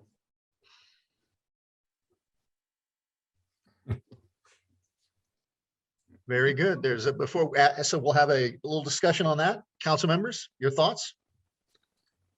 Mike, excuse me, Mayor, today I did my bi-monthly thing of stopping and giving blood at 4 o'clock in the afternoon. And by the time I made it through the bad traffic in Clemens, giving blood in Clemens and getting back home, trying to eat something and all, 6 o'clock does not work for me. When, I mean, every other month, 6 times a year, I'm trying to do the right thing and give blood, you know. And at minimum, I don't want to back up any farther than 6:30. Council members? Thoughts? I'm only asking if we do this while we're on Zoom. When we go back to our in-person, we can go back to 7. I mean, we were able to do 6 p.m. prior when we are on Zoom, and I'm just asking that we resume that so we can take consideration for those that drive from here to home, and then our kids and our family at home too. Mr. Smith, it sounds like to me, if you were to wish to advance this, you would need to make a motion and see if it had a second. Well, I'll make the motion to move the time while we're on Zoom and virtual back to 6 p.m. There's a motion on the floor. Is there a second? I don't see a second, so that motion will die for lack of one. Thank you. All right, Ms. Walker. Yes, I'm sorry. We have an update to our meeting calendar. As you know, we talked about this last week. We had the environmental committee up. Uh-oh. And making some other changes. The other thing that came up at their meeting on Tuesday, the environmental committee asked to change their meeting dates to the second Tuesday, which in the past has been the first Tuesday. And there seemed to be some problems because you had another group meeting prior to that. So they're going to be meeting on the second Tuesday at 6 o'clock. And I have all of your meetings right now on Zoom until further notice. Very good. Any questions for Ms. Walker? Stacy, I wanted to bring this up. You had brought up the condition of the zoning board of adjustment. Yes, Hank, discuss I'm glad you that? reminded me of that. One thing, and Bo, you can help me out with this. The zoning board of adjustment, they are unable really to meet virtually because of the types of cases they have. They're quasi judicial and they have to have sworn testimony. So applicants have to be sworn in, that type, like take an oath, that type of thing. So I needed to know the pleasure of the council in order for the zoning board of adjustment. Do they hold off and not meet while we are under kind of the virtual thing, or are they allowed to still meet in person? I just need to have direction in order to give to the city staff so they're the ones who take the applications and do all those sorts of things. So direction on what the zoning board of adjustment needs to do. Saddler. How common is it that they have an issue that comes before them that's time sensitive? But here recently, we've had quite a monthly case. They meet once a month, but I think initially when we started meeting back in person, we were having them often because they were catching up from 2020 when they did not meet. So I mean, before that, Bo, how often do you think they would? Well, we meet, usually in the range of once every couple of months, but the matters that would come on, which I think is what Dr. Sadler was asking about, was the nature of those matters and whether those consideration of those matters was a time sensitive thing. Most of the time they would not be particularly time sensitive, Dr. Sadler, if they were, for example, a renewal of a manufactured home special use permit, which is the most common thing that happens. Probably the next most common thing that happens, however, are variances. And those can be time sensitive because someone may be looking to build or may be required to dismantle a piece of property, and they need to have those matters considered. I was also going to say that all that being said, the zoning board of adjustment hearings and meetings are typically all completed within an hour's time, and there are typically only 2 to 4 folks in the audience there for those hearings. Usually just the applicant. Occasionally there might be an opponent, someone opposed, but there's plenty of room for spacing if that is anything that the council may want to consider in making its determination on this issue. Foster. Thank you. Stacy, have you had a chance to poll, or do you have any insight as to what their preference is in terms of comfort, safety? They did not indicate either way to me. They just, when Joyce sent out the email that the town was going back virtual, they inquired about that for me to let them know what zoning board of adjustment needed to do, so they would know whether or not to hold off taking applications and that sort of thing. So it wasn't asked, but you didn't ask, but you didn't hear from them that they were right. Yeah. And they're capable of spacing out a little bit more. They typically have 5 folks sitting. So if they're masked and they're sitting 5 folks behind the dais, we can keep them reasonably well spaced if that matters to council in its determination. Mr. Frank, and I'm assuming that was the point you were going to make. That was one of them, and I would suggest that maybe the thing that we look at is when we have a variance that comes up that is time sensitive, that may be the time to call a meeting of the zoning board of adjustment, and also notify folks who have the renewal certificates that that's the time they ought to attend and address, have an open court, if you will, for the hour that Bo indicated, and handle multiple matters, and if it can be done, and then wait till the next variance comes up that needs to be handled on a time sensitive basis or whatever. And Mr. Franklin, that is something I think that we could instruct the staff down in the city county to let people know that are coming in for special use permit extensions for manufactured homes. We let those things continue on, during the COVID period before without any real incidents. And what you suggest makes good sense. Just ask the city county inspections folks that are handling that sit on these to advise folks that are coming in that if they have a variance, we'll put that on the next hearing date that's available. And if they have a manufactured home special use permit, we will sit on that until such time as we have a meeting. Yeah, again, assuming that's what council wants to do, but that makes sense to my mind. Very good. Ms. Walker, can you adjust your calendar to reflect that? I can. I'll put it over and where it says changes to regular schedule. Yeah, it would just be saying that, assuming that's what council wants to do, that zoning board of adjustment meetings, when they occur, will be in person. Very good. Thank you, council. Any other questions for Ms. Walker? Is it acceptable for me to ask Ms. Hunt if she's okay with this? Oh, with the husband on board of adjustment? Yes. Many wives have been speaking for their husbands for many years. So, Dr. Sadler? You're muted. I know we've covered this issue, but I want to just revisit it for a minute.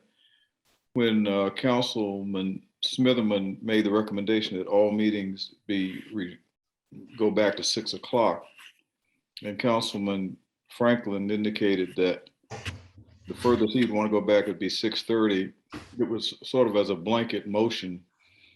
I mean, I think I'd be comfortable with the briefings going backwards and leaving the council meetings where they are at 7 o'clock. Briefings are always at 6 o'clock in the past, obviously, and council meetings are always at 7:30. So that's another possibility. And we could even go to 6:30. That would even, if that works for Councilman Franklin, that would just reduce the impact of people being away so late at night. I thought we had already moved on beyond this issue because it failed for lack of a second. Well, any issue, I know you're right, Fred, but any issue can be brought back up. As far as I know, by the Roberts rules, it doesn't. We didn't vote on anything, and so it just failed because it didn't get a second. And that's why I'm raising it again. It's not that you can't revisit an issue because you discussed it. I don't think. Is that right, Mayor? Or I think you can revisit an issue. I just think Robert's rules said that once a motion has not been seconded, that same motion can't be revisited, but a different motion can be offered. Yeah, and that's what I'm doing. I'm not asking for what he asked for. I'm not necessarily asking for anything. I'm just suggesting that there is some room for consideration since the briefings were historically at 6 o'clock. And since what I thought I heard Councilman Franklin say is that every other month he goes to give blood, I'm assuming that's not 2 weeks in a row. So that's the only reason I bring it up. If you want to drop it, fine. I'm okay dropping it. As I thought about it after he didn't get a second, I thought, well, maybe there's some middle ground here, but it sounds like there might not be. If there's not, that's fine. Thank you. I misspoke, Dr. Sadler, but you can ask for reconsideration of a motion. Well, that's fine. It wasn't going to be the same motion anyway. Right. I was going to bring up the same thing under council discussion. So just talking about the 7, not so much anything that you said, Ken, other than the 6:30 piece, because I heard Fred say he would be willing to consider that, but nothing else. And David said at a minimum. If you all make a decision that you do want to make some changes, this is a good place to do it while I'm working on the calendar. Right. Smitherman. I will, I'm not hard set on 6. I'll meet in the middle at 6:30 if you're willing to do it. Are you proposing this for briefing and regular council meeting? I'm posing it for whatever the council deems that they see fit in doing. Just getting away from 7 because here we are after 10 o'clock tonight and we're just on page 2. Point well made. Council members, I can lead us in a direction, but I'd prefer you all provide maybe your insight in what you would like to do. Well, you've heard my comments. Melissa, I'd like to hear your comments. Yeah, I mean, the 6:30 time slot, even the 7 is good for me by the time I get home, feed the kids and get back over to wherever I got to go. But I'm willing to, maybe we consider a 7 PM regular town council meeting as Dr. Sadler suggested, and then a 6:30 PM briefing would be something that we could, I'll throw the motion out there. Motion to consider a 7 PM regular town council meeting and a 6:30 PM briefing. And I'll second that. Very good. There you go. Okay. Okay, very good. And the only concern I want to express, we need to make sure that we're communicating clearly, because folks do get confused with one meeting at one time and one meeting at another time. So in fact, I think that's the reason we moved both to 7 o'clock, was to eliminate that confusion. And Mayor, I might mention that when we do go back live, let's consider keeping this same schedule as we go forward. Instead of, we used to snack a whole lot at 6 PM when we were in the conference room.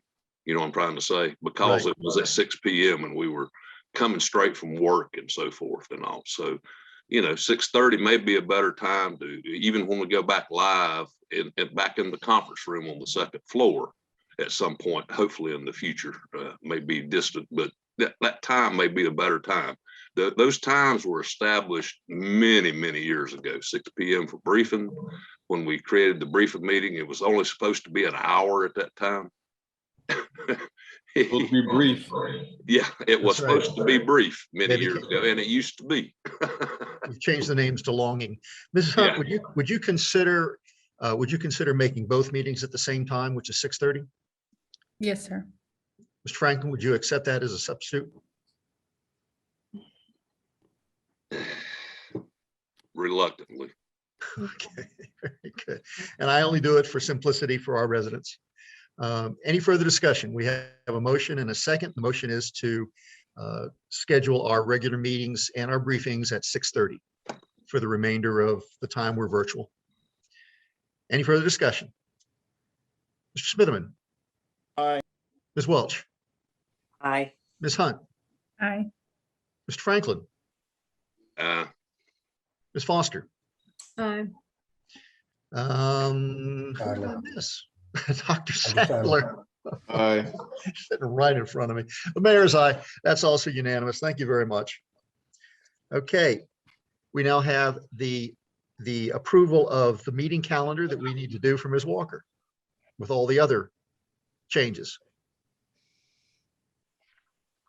Ms. Walker, you're incorporating what we just did into your new meeting calendar that we now have to approve. That's correct. Very good. Can we have a motion, please, to approve the meeting calendar as amended? Mr. Smitherman makes the motion. Ms. Foster scratching her head, but I'm going to interpret that as a second. Any further discussion? Very good. Ms. Foster, Aye. Mr. Franklin, Uh, Dr. Sadler, Aye. Smitherman, Aye. Ms. Welch, Aye. Ms. Hunt. Aye. Mayor's aye. That is unanimous. Thank you very much. And thank you, Ms. Walker. Okay. We have a number of items to be considered relating to Mary Alice Warren Community Center. Stacy, I believe you have the first one. No, she didn't have No? it last week. It's Joyce's. Oh, it's a Joyce's. reference- Yes.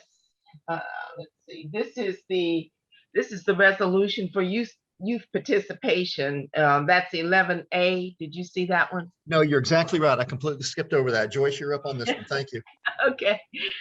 This is the one where Councilmember Hunt asked us to make sure we did not forget to keep the youth in mind.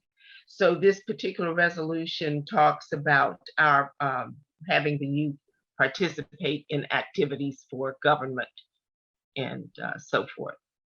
Great. It was in your packet. Very good. Council members, we all had a chance to review this. We can ask Ms. Walker to read it out loud, but if you're comfortable with what was sent in advance, we'll entertain any questions. If not, we'll entertain a motion. Move for approval. Ms. Welch makes the motion. Ms. Hunt makes the second. Any further discussion? Mr. Smitherman? Aye. Ms. Welch? Aye. Ms. Hunt, Aye. Mr. Franklin, Aye. Ms. Foster, Aye. Mayor's eye. That is unanimous. Dr. Dr. Sadler. You just I need keep to move you. forgetting. I need to move you around on the screen so I can catch you. I won't let you forget me. That's right. All right. That's unanimous. All right, now Stacy, we're up to you.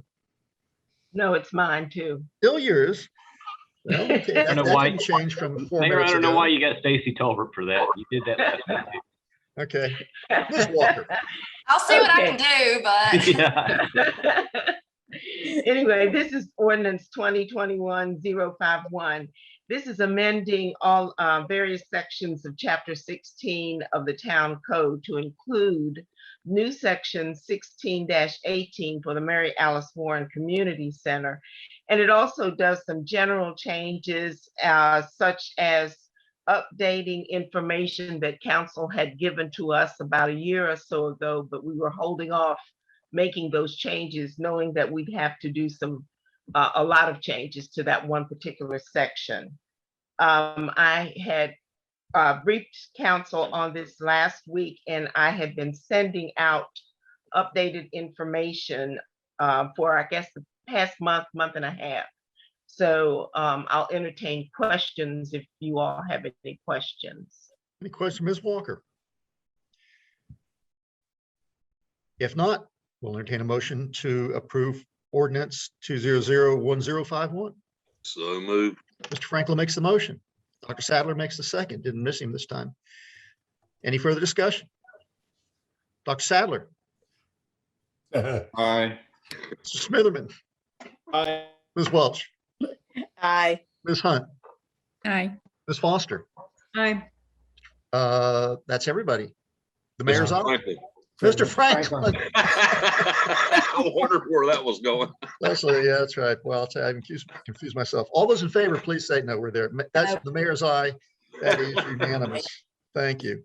Joyce, you also have the second, the next ordinance, please. Yes, this is ordinance 2021044, and this is the amending our budget ordinance 2021001. This is amending the fee schedule to handle all of the changes and fees that we hope to be charged.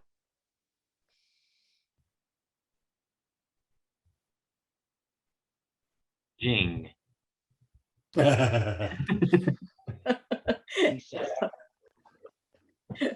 Ms. I Walker, get lost? We lost you after charging. Oh, okay. I'm sorry. I'm having internet connection issues too. The fee schedule is following the same format that we use for the G. Galloway Reynolds Community Center. Very good. Any question, Ms. Walker? If not, we'll entertain a motion. Move for approval and for the next 3, 4, 5, and 6 resolutions and ordinances. So sorry. So sorry, but it was a nice thought, Jane. So Okay. Ms. Welch makes the motion, Mr. Smitherman makes the second. Any additional discussion? Mr. Smitherman? Aye. Ms. Welch? Aye. Ms. Hunt? Aye. Ms. Franklin? Aye. Dr. Sadler? Aye. Ms. Foster? Aye. The mayor is also aye. Thank you very much. Hank, you have the third resolution here. Okay, this is resolution 2021061, amending the town's alcohol beverage policy to include Mary Alice Warren Community Center. Just looking over that too, we added the community center under section 2 and also some more description about that. Same basic language we had for the other facilities. And then moving down to, looks like section 4, we talked about making the contract with the sheriff's department compliance with the sheriff's office when they have to get sheriff's deputies. We also changed the recommended or the number requiring a sheriff's deputy from 75 to 50 attendees. And then I think that is the sum total of all of the changes that we're recommending on this policy. Council members, as you requested, I spoke with Captain Hall of the Sheriff's Office this afternoon, and we talked through some of the rationale for why they were changing the number of deputies required for events. They obviously are doing this because there are some, there has been litigation regarding this, and they are doing this consistently with every event throughout the county. There really can't be any exceptions, even though we're much more genteel and calmer and as we would say, much more law-abiding in Louisville, as we would believe. We can't be an exception to their rules, so they're unwavering on this. So the rule will continue. It's 1 deputy for every 100 attendees, unless they're serving alcohol, and it's 1 deputy then for every 50 attendees. Okay, Ms. Franklin. Yeah, I think I had a question last week at briefing when we were talking about this. I hear on the radio on the station that I listen to all the time about an outfit called SAS Security that's claimed that they have the same abilities as deputized or whatever you want to call full law enforcement.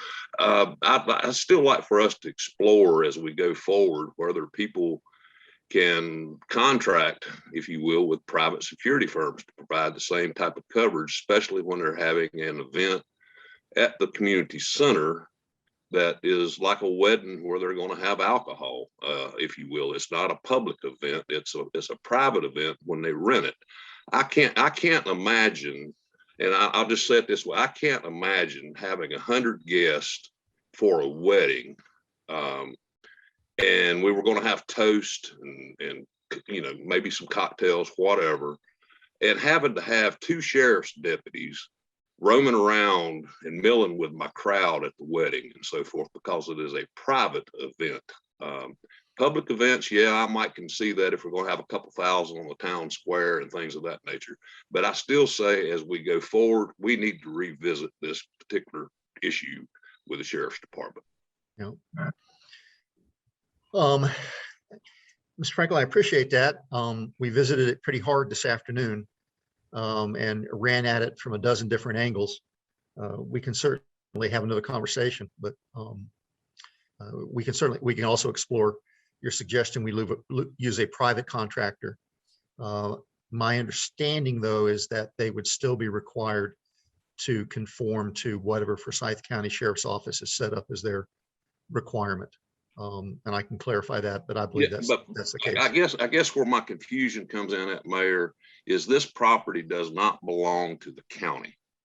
If this were to be a private property, how does the sheriff's department worm their way in there? I guess is what I'm getting at and all. And when it's a private affair, that's where I've got issues at. And I don't really understand this. When we don't, the way we're belaboring this meeting tonight, I don't want to go any farther on it, but we definitely need to revisit this as we go forward. So noted. I agree with Fred.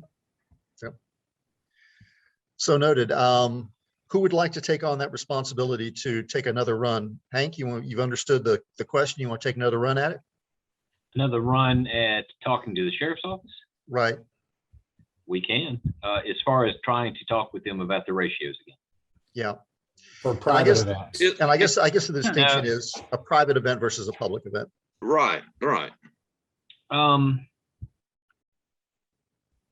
think I already know the answer to that, is because our policy, you have the most of the time in an organization or party has the choice on whether or not to have deputies or not, or a police officer. And if they do, the sheriff's office is going to say, here's your ratios, this is what you have to do. We in this policy are requiring them to have what was termed a police officer, which could very well either be a sheriff's deputy or it's a sworn law enforcement officer. If we didn't have this requirement to do this, then we could say, don't worry about it, and then they have 0. But if we say that they're going to need to have a sheriff's deputy or a police officer, they have to have the ratio. In order to do what Fred contends, we would have to massage this language to make it more broad than something that is defined as a sworn law enforcement officer. Hank, if you and Bo would kind of think this one through a little bit and maybe come back to us at briefing in October with a little more clarification. Okay. And that's all I'm getting at. There's a difference between the square where the public is free to come in to any kind of event that we have. And if we're serving alcohol or allowing alcohol to be served, that's much different. But there's nobody the public is not going to be utilizing the Mary Alice Warren Community Center in large groups unless it's rented, is my point.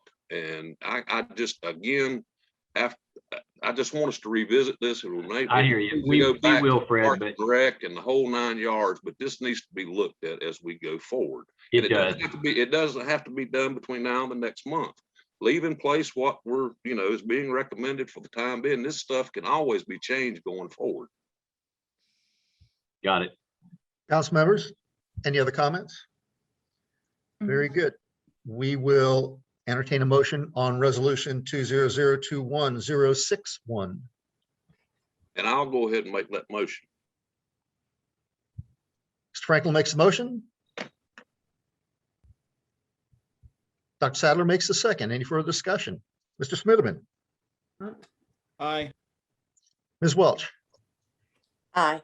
Ms. Hunt, Aye. Mr. Franklin, Aye. Dr. Sadler, Aye. Ms. Foster, Aye. Mayor's aye. That is unanimous. Thank you. All righty.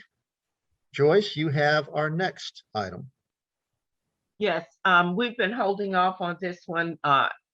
Councilmember Welch had mentioned that we shouldn't have guns on premises.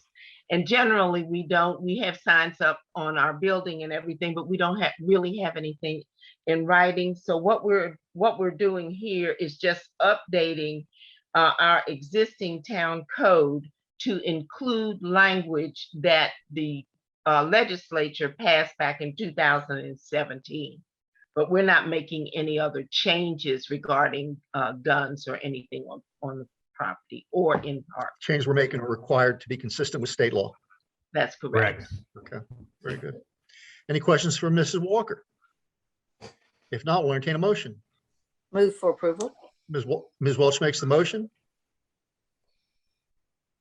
Second. Ms. Foster makes the second. Any additional discussion?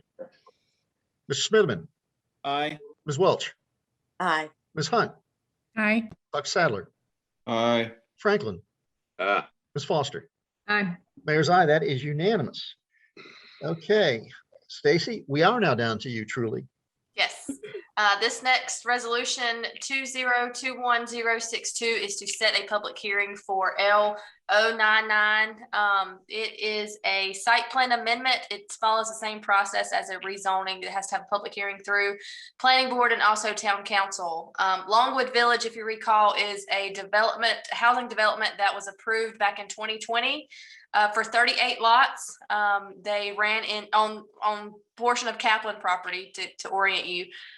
They ran into some environmental constraints, and so they had to kind of go back to the drawing board. So because the changes were significant, I felt it best for them to go back through a site plan amendment. I felt the changes were greater than I would have the authority to approve as a minor staff change.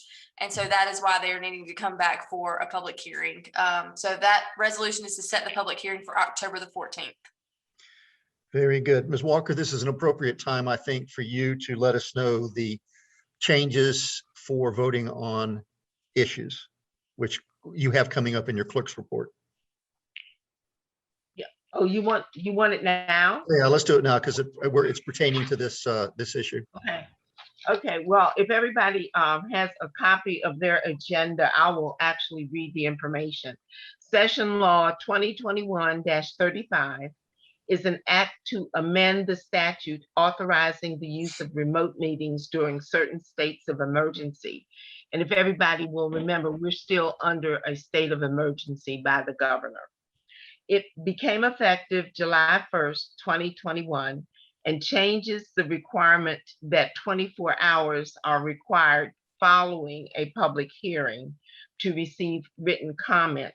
And they changed that to being able to receive those written comments 24 hours prior to the scheduled time for the beginning of the public hearing. So if anyone is interested, the change can be found under General Statute 166A-19.24.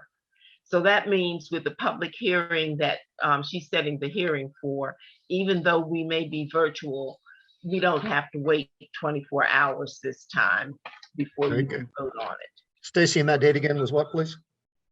October the 14th. October 14th. Council members, we have a motion. Ms. Foster. I have a question. So that is the last regular hearing prior to the opening of the Mary Alice Community Center. Obviously, a lot of tonight's discussion revolved around the community center and opening. Do we anticipate that there's going to be some other stuff that we might want to carve out time to deal with, or can we deal with a public hearing as well as anything else that might come up without having a meeting that goes until 11 o'clock? Without screwing up their development schedule timing. This won't be a lengthy public hearing. Yeah. All right. So I need, thank you. Very good. We'll entertain a motion, set the public hearing. So moved. Mr. Franklin makes the motion. Second. Need a second. Ms. Welch makes the second. Any further discussion? No. Mr. Smitherman, Aye.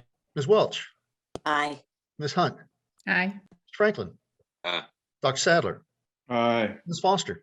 Aye. Mayor is aye. That's unanimous. Hank, contract. Okay, we have resolution 2021-063. This is awarding a contract to Kimley Horn in an amount.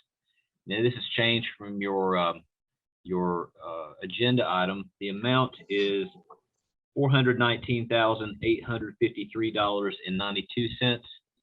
This is something that we had on our agenda last week and discussed it. This is the PE contract for U6154. That's the roundabout at Robin Hood Road, Louisville, Vienna.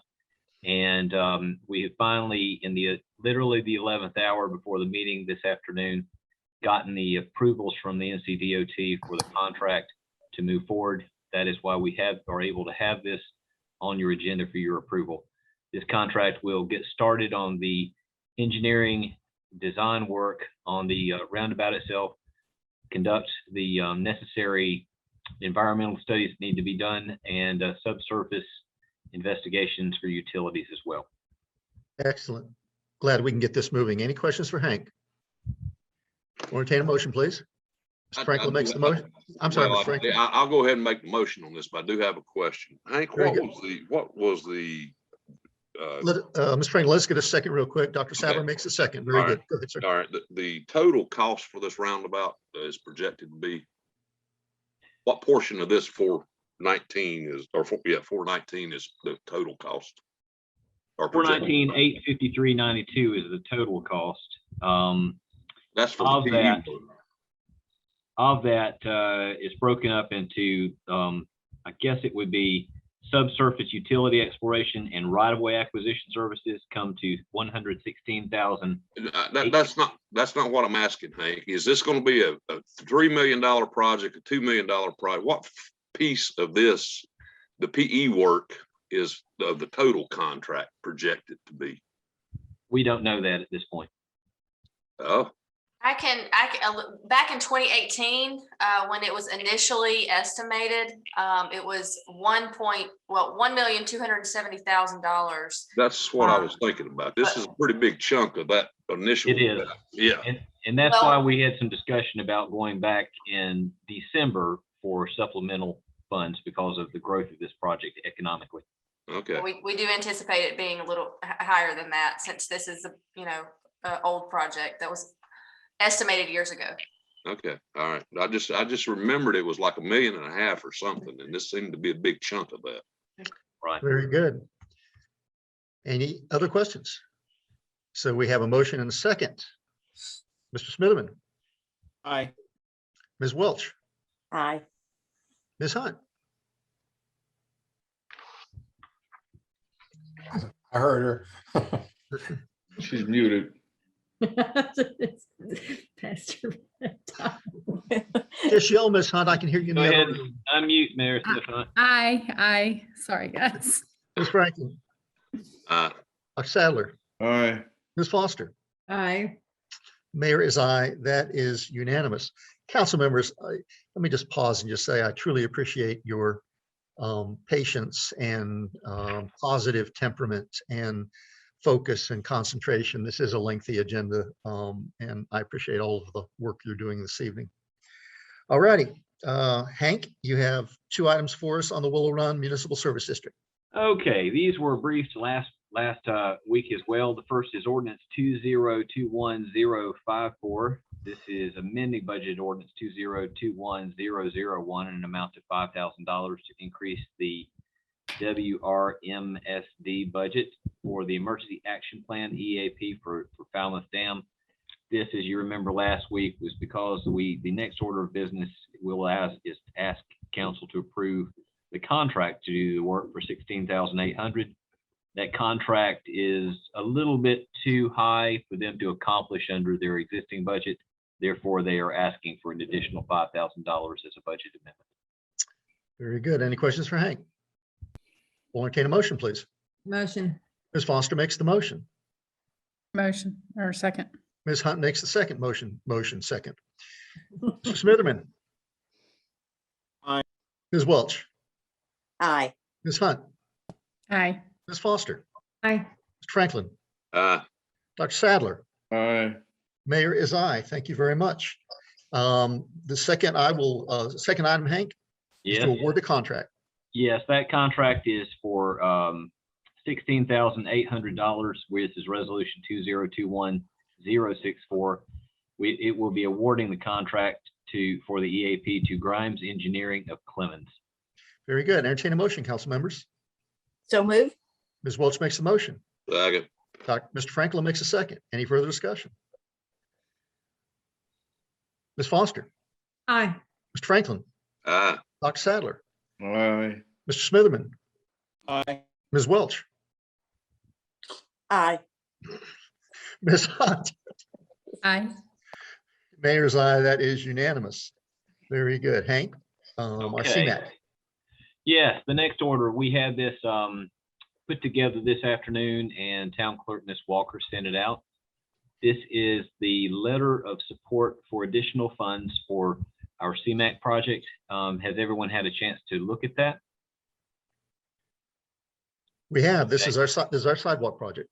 Yes, it is. I'll go ahead and read the letter so everyone gets the gist and they'll feel comfortable about approving the letter of support. Give us the cliff notes, Mr. Manager. Okay, this is for supplemental funds for a project, and the project is C56220G, which is a 10,000 linear foot multi-purpose path on Louisville-Vienna Road from Riverwood Drive up to Robin Hood Drive. And this was originally approved for funding under the fiscal year 2019 CMAQ call for projects for the MPO. Original budget for the project was estimated at $1.23 million with a match already agreed to by the town of $246,882. With what we're asking for in our grant application that has already been submitted, this is the requirement to have a letter of support, is an additional $532,442 in total for the project, with an additional local match from the town of $106,408. And that is the local match. That is the letter of support in summary.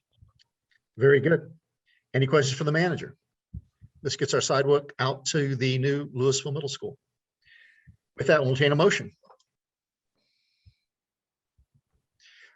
Dr. Sadler makes the motion. Mr. Smitherman makes a second. Any further discussion? Mr. Smitherman. Aye. Ms. Welch. Aye. Ms. Hunt. Aye. Ms. Foster. Aye. Mr. Franklin. Aye. Dr. Sadler. Aye. Mayor's aye. That is unanimous. Ladies and gentlemen, thank you, Mr. Franklin. On this next item, you called our attention a request from the Piedmont Triad Regional Council to express support for a grant opportunity to enhance advanced manufacturing capabilities in the Triad. I've drafted a letter that was sent to you this afternoon by Ms. Walker. If there are no questions, I'll entertain a motion for approval. So move. Mr. Franklin makes a motion. Second. Ms. Foster makes a second. Any further discussion? Mr. Smitherman. Great letter. Ms. Welch. Aye. Ms. Hunt, Aye. Ms. Foster, Aye. Mr. Franklin, Ah, Dr. Sadler. Aye. Thank you. The mayor's aye. That letter will go out in support. Aye. Thank you. Mr. Smitherman, did I call Mr. He already called it. Smith- Thank you, Mr. Franklin, for calling that to our attention too. That was very helpful. Hank, how abbreviated can you be on your administrative reports? I can be very abbreviated. We've got a concert this Saturday. Pam, refresh my memory. Who is it? This weekend, we have the Legacy Motown Review, Saturday night from 7 to 9 o'clock. Okay, and then we have another one on the 25th, later in the month. Yes, that's the Journey Tribute Band. That's Saturday night, the 25th, also 7 to 9 o'clock. Okay, and then I will finish this with the same day in the morning, have an e-cycling event on the backside of Shalford Square. And that is in the morning hours, and that's with Waste Management Sound. Very good. Anything else, Manager? That is it. Very good. Stacy, you want to give us a little brief update on Louisville tomorrow before it becomes tomorrow? Yes. We had, a few weeks ago in August, we had another public workshop. It was held at Shalford Square. I was pleased with the, with it being in person, even though it was outside, I was fairly pleased with the turnout. So the input that we received at this August public workshop agreed and was in line with a lot of the summary and feedback that we have received thus far through stakeholder interviews, online surveys, and the first workshop that was held virtually back in May, I believe. So a lot of it is embracing small town character, finding opportunities with being intentional about how we grow in a way that promotes a livelier downtown, connect people and places through sidewalks, trails, and bike paths, tie parks, open space, and events to how people experience Louisville is a lot of the feedback that we're getting back. So keeping in with placemaking, key corridors, housing, open space, those types of things. Is the feedback that we're getting back. So quickly, next steps for the master park plan. Dates to remember is in October, they will have a draft report to us. In October, November, they will be headed to the Parks and Rec Cultural Development Board meetings and Town Council meetings for adoption of the park plan. And then next steps for the comprehensive plan, they are summarizing growth strategies. They are beginning work on a future land use map as we speak. And important dates to remember for that would be October. They're going to be coming before Town Council to just give them an update so you can see them again, so you can kind of see what's going on, what they've been doing thus far. In November, we'll have another steering committee meeting. December will be the last public workshop for the comprehensive plan. And then January, February is when they will be wrapping everything up for hopefully planning board meetings and town council meetings for adoption. Excellent. Thank you, Stacy. Mm-hmm. Any questions for Stacy? Very good. Hank, how concise can you wrap up our actions we took at briefing? It's a long list, but I'll do what I can. Proclamation 2021-006. This was proclaiming September 5th through September 11th as National Suicide Prevention Week. Next, we had Ordinance 2021-050, amending Budget Ordinance 2021-001, an amount of $7,000 to increase the budget for deputy hustles at the events at Shalford Square. Next, we had 3 projects related to the Gateway project. We had Ordinance 2021-046, amending capital projects ordinance, an amount of $16,114 for other professional services and to survey the endangered sunflowers. Second, Ordinance 2021-047, amending budget ordinance 2021-001, transferring funds in an amount of $16,114 from the sidewalks, bike paths, greenways, capital reserve to the Gateway project to amend the contract with Kimley Horn. And lastly, we had Resolution 2021-059, Amendment Number 1, amending the contract for the Williams Road Gateway project to include additional professional services and other surveys as required by Endangered Species Act in an amount of $16,113.89. Following that, we had Ordinance 2021-048, amending budget ordinance 2021-001 in an amount of $3,965 to budget for an endangered sunflower survey for the CMAQ project on Louisville Vienna Road. Next, ordinance 2021-049, amending budget ordinance 2021-001 in an amount of $3,164 to purchase a computer monitor and a vinyl cutter plotter for the sign making.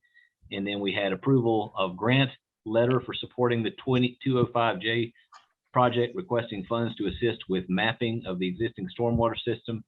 And then lastly, council, board, and committee meetings will be conducted electronically until further notice. Very good. Thank you, Hank. I think that's the fastest you've ever worked through them. We're good.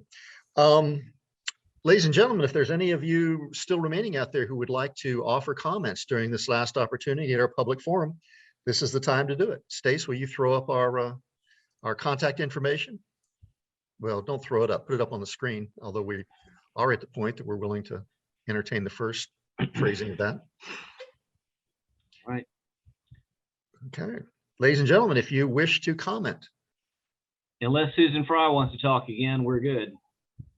Okay. I think she'll be merciful to us and pass on that opportunity. Very good. Thank you, Stacy. You can take it back down now. If you have written comments, of course, we will always accept those at louisvillenc.net. Attention town clerk, or town clerk at louisvillenc.net.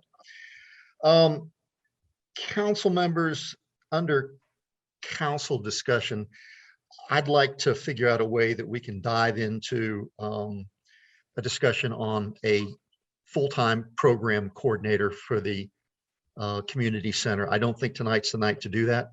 It is a pressing issue because we do have the opening coming up here in probably a little more than 6 weeks. Maybe I can meet with the manager this next week. We can talk through some opportunities. I think a number of you have expressed to me the need to make this a priority so that we have the full utilization and expert professional coordination of programs that are going to be coming to the community center, so we get the full use out of it for our residents. So with your permission, I'd like to put this on the briefing for October, and maybe the manager and I can come back with some very specific ideas at that point. If you have thoughts, please express them to the manager in an email. Yeah. Copy me if you would. What I'd like to do as your manager is to be able to see, it's obvious that we have a consensus of the board that something needs to be done. I will develop some options and come back with recommendations. Very good. Thank you, Hank. Sure. Ms. Foster, boards and committees. Bam, this is going to be fast. So share screen. All right, folks, I'll send this to you as soon as we adjourn. How do I move forward? This is just a quick update. Step 1, 2, 3, and 4. I tied these steps to our goals. Number 1 was obviously assess board members' experiences. 2, assess staff experience. 3, move into whole, looking for best practices, and finally make a recommendations to council. This is a quick update. Again, I'll put this in your boxes as soon as we're done. That means your digital boxes, of course. So in August and September, we've done a lot of work, which we updated you on previously. We've been collating the feedback that not just the original survey, that's sort of old news, you have that, but we've been checking that out amongst the staff and the board and committee individual members. We have the exit survey complete. That's going to be sent out here shortly per Jeannie. We've been digging deep, Mrs. Walker and I, and Stacy has added beautiful things around best practices. So we're getting our hands on documents that other municipalities are sharing with us, so we can make it very easy and slick. We've talked about getting policies and procedures converted into resolutions and ultimately getting those to council. So what we're looking at in September and October is digging more. I'm sorry, did somebody say something? No, okay. So work group is going to do some more work about specific requests for cross communication as it relates to budgets, pitching ideas to council. That second handbook review is going to be happening later this month, and we're going to be looping the chairs and vice chairs in to do some of that, as well as some of the top priorities we have for policies and procedures. Bo's going to be queued up, I'm sure, with board and committee orientation. We're going to coordinate that with him, of course. and Mrs. Walker, and moving forward with ideas for how members of boards and committees may want to do in-person presentations and have joint meetings with council. And then finally, you can look at, the last month's, the last bit is all about making recommendations to council. Where we can, we'll bring those forward. At the latest, you're looking at December, but for example, Mr. Franklin indicated he can't be here for the briefing. So what we want to do is make sure that we're coordinating things that we want to bring to council when all members are available. That said, as I said, I'll send this out to you. Any questions? Very good. Thank you, Jean Marie. Yep, thank you. We may actually get this done while this council is sitting. Excellent, excellent. It's a lot of work. Let me finish, council members, on Thanks to the work group. Thanks to the work group. Thanks to the work group. Thanks to staff. Finish on a positive note. We've received a number of letters from the Louisville Middle School student council members, and I will just read you one or two very quickly. Dear Louisville Town Council, thank you for all of your support of Louisville Middle School. We couldn't have gotten this good out of a school without you. Sincerely, Mason Messer. Dear Louisville Town Council, thank you for supporting us and helping us show the Louisville Middle School way. We appreciate you. And finally, dear Louisville Town Council, thank you for supporting Louisville Middle School. We appreciate your support in the opening of our brand new school. So thank you, Town Council, and thank you, Louisville Middle School Student Council, for your notes and thinking of us. Could there possibly be anything else we wish to discuss tonight? Yeah. No. Very, very quickly. I know we have an open public works position right now, and I think probably the reason it's there is to support more of the Mary Alice Community Center. And this new programming is y'all evaluate that, just look at maybe combining things and instead of adding two positions, add one and a very multi-purpose person, if you will. Gotcha. Council members, once again, please, if you have some thoughts on this, share them with the manager in an email. We'd appreciate that a lot. All righty. With that, once again, thank you for your patience and thank you for your contributions. We had some meaty stuff this evening, and the first part of our meeting was incredibly helpful. Thank you for your brains, and consensus and lots of heads is much, much better than one. With that, council members, one can motion to adjourn. Motion. Ms. Foster makes a motion. Mr. Smitherman makes a second. Any further discussion? Mr. Smitherman? Aye. Ms. Welch? Aye. Ms. Hunt? Aye. Ms. Foster? Aye. Mr. Franklin? Dr. Sadler? Aye. Very good. Taco Bell closes in 1 hour, so we still have time to make a run through. Mayor's eye. Thank you, staff, for all your help. Good night, everybody. Good night. Good night, all.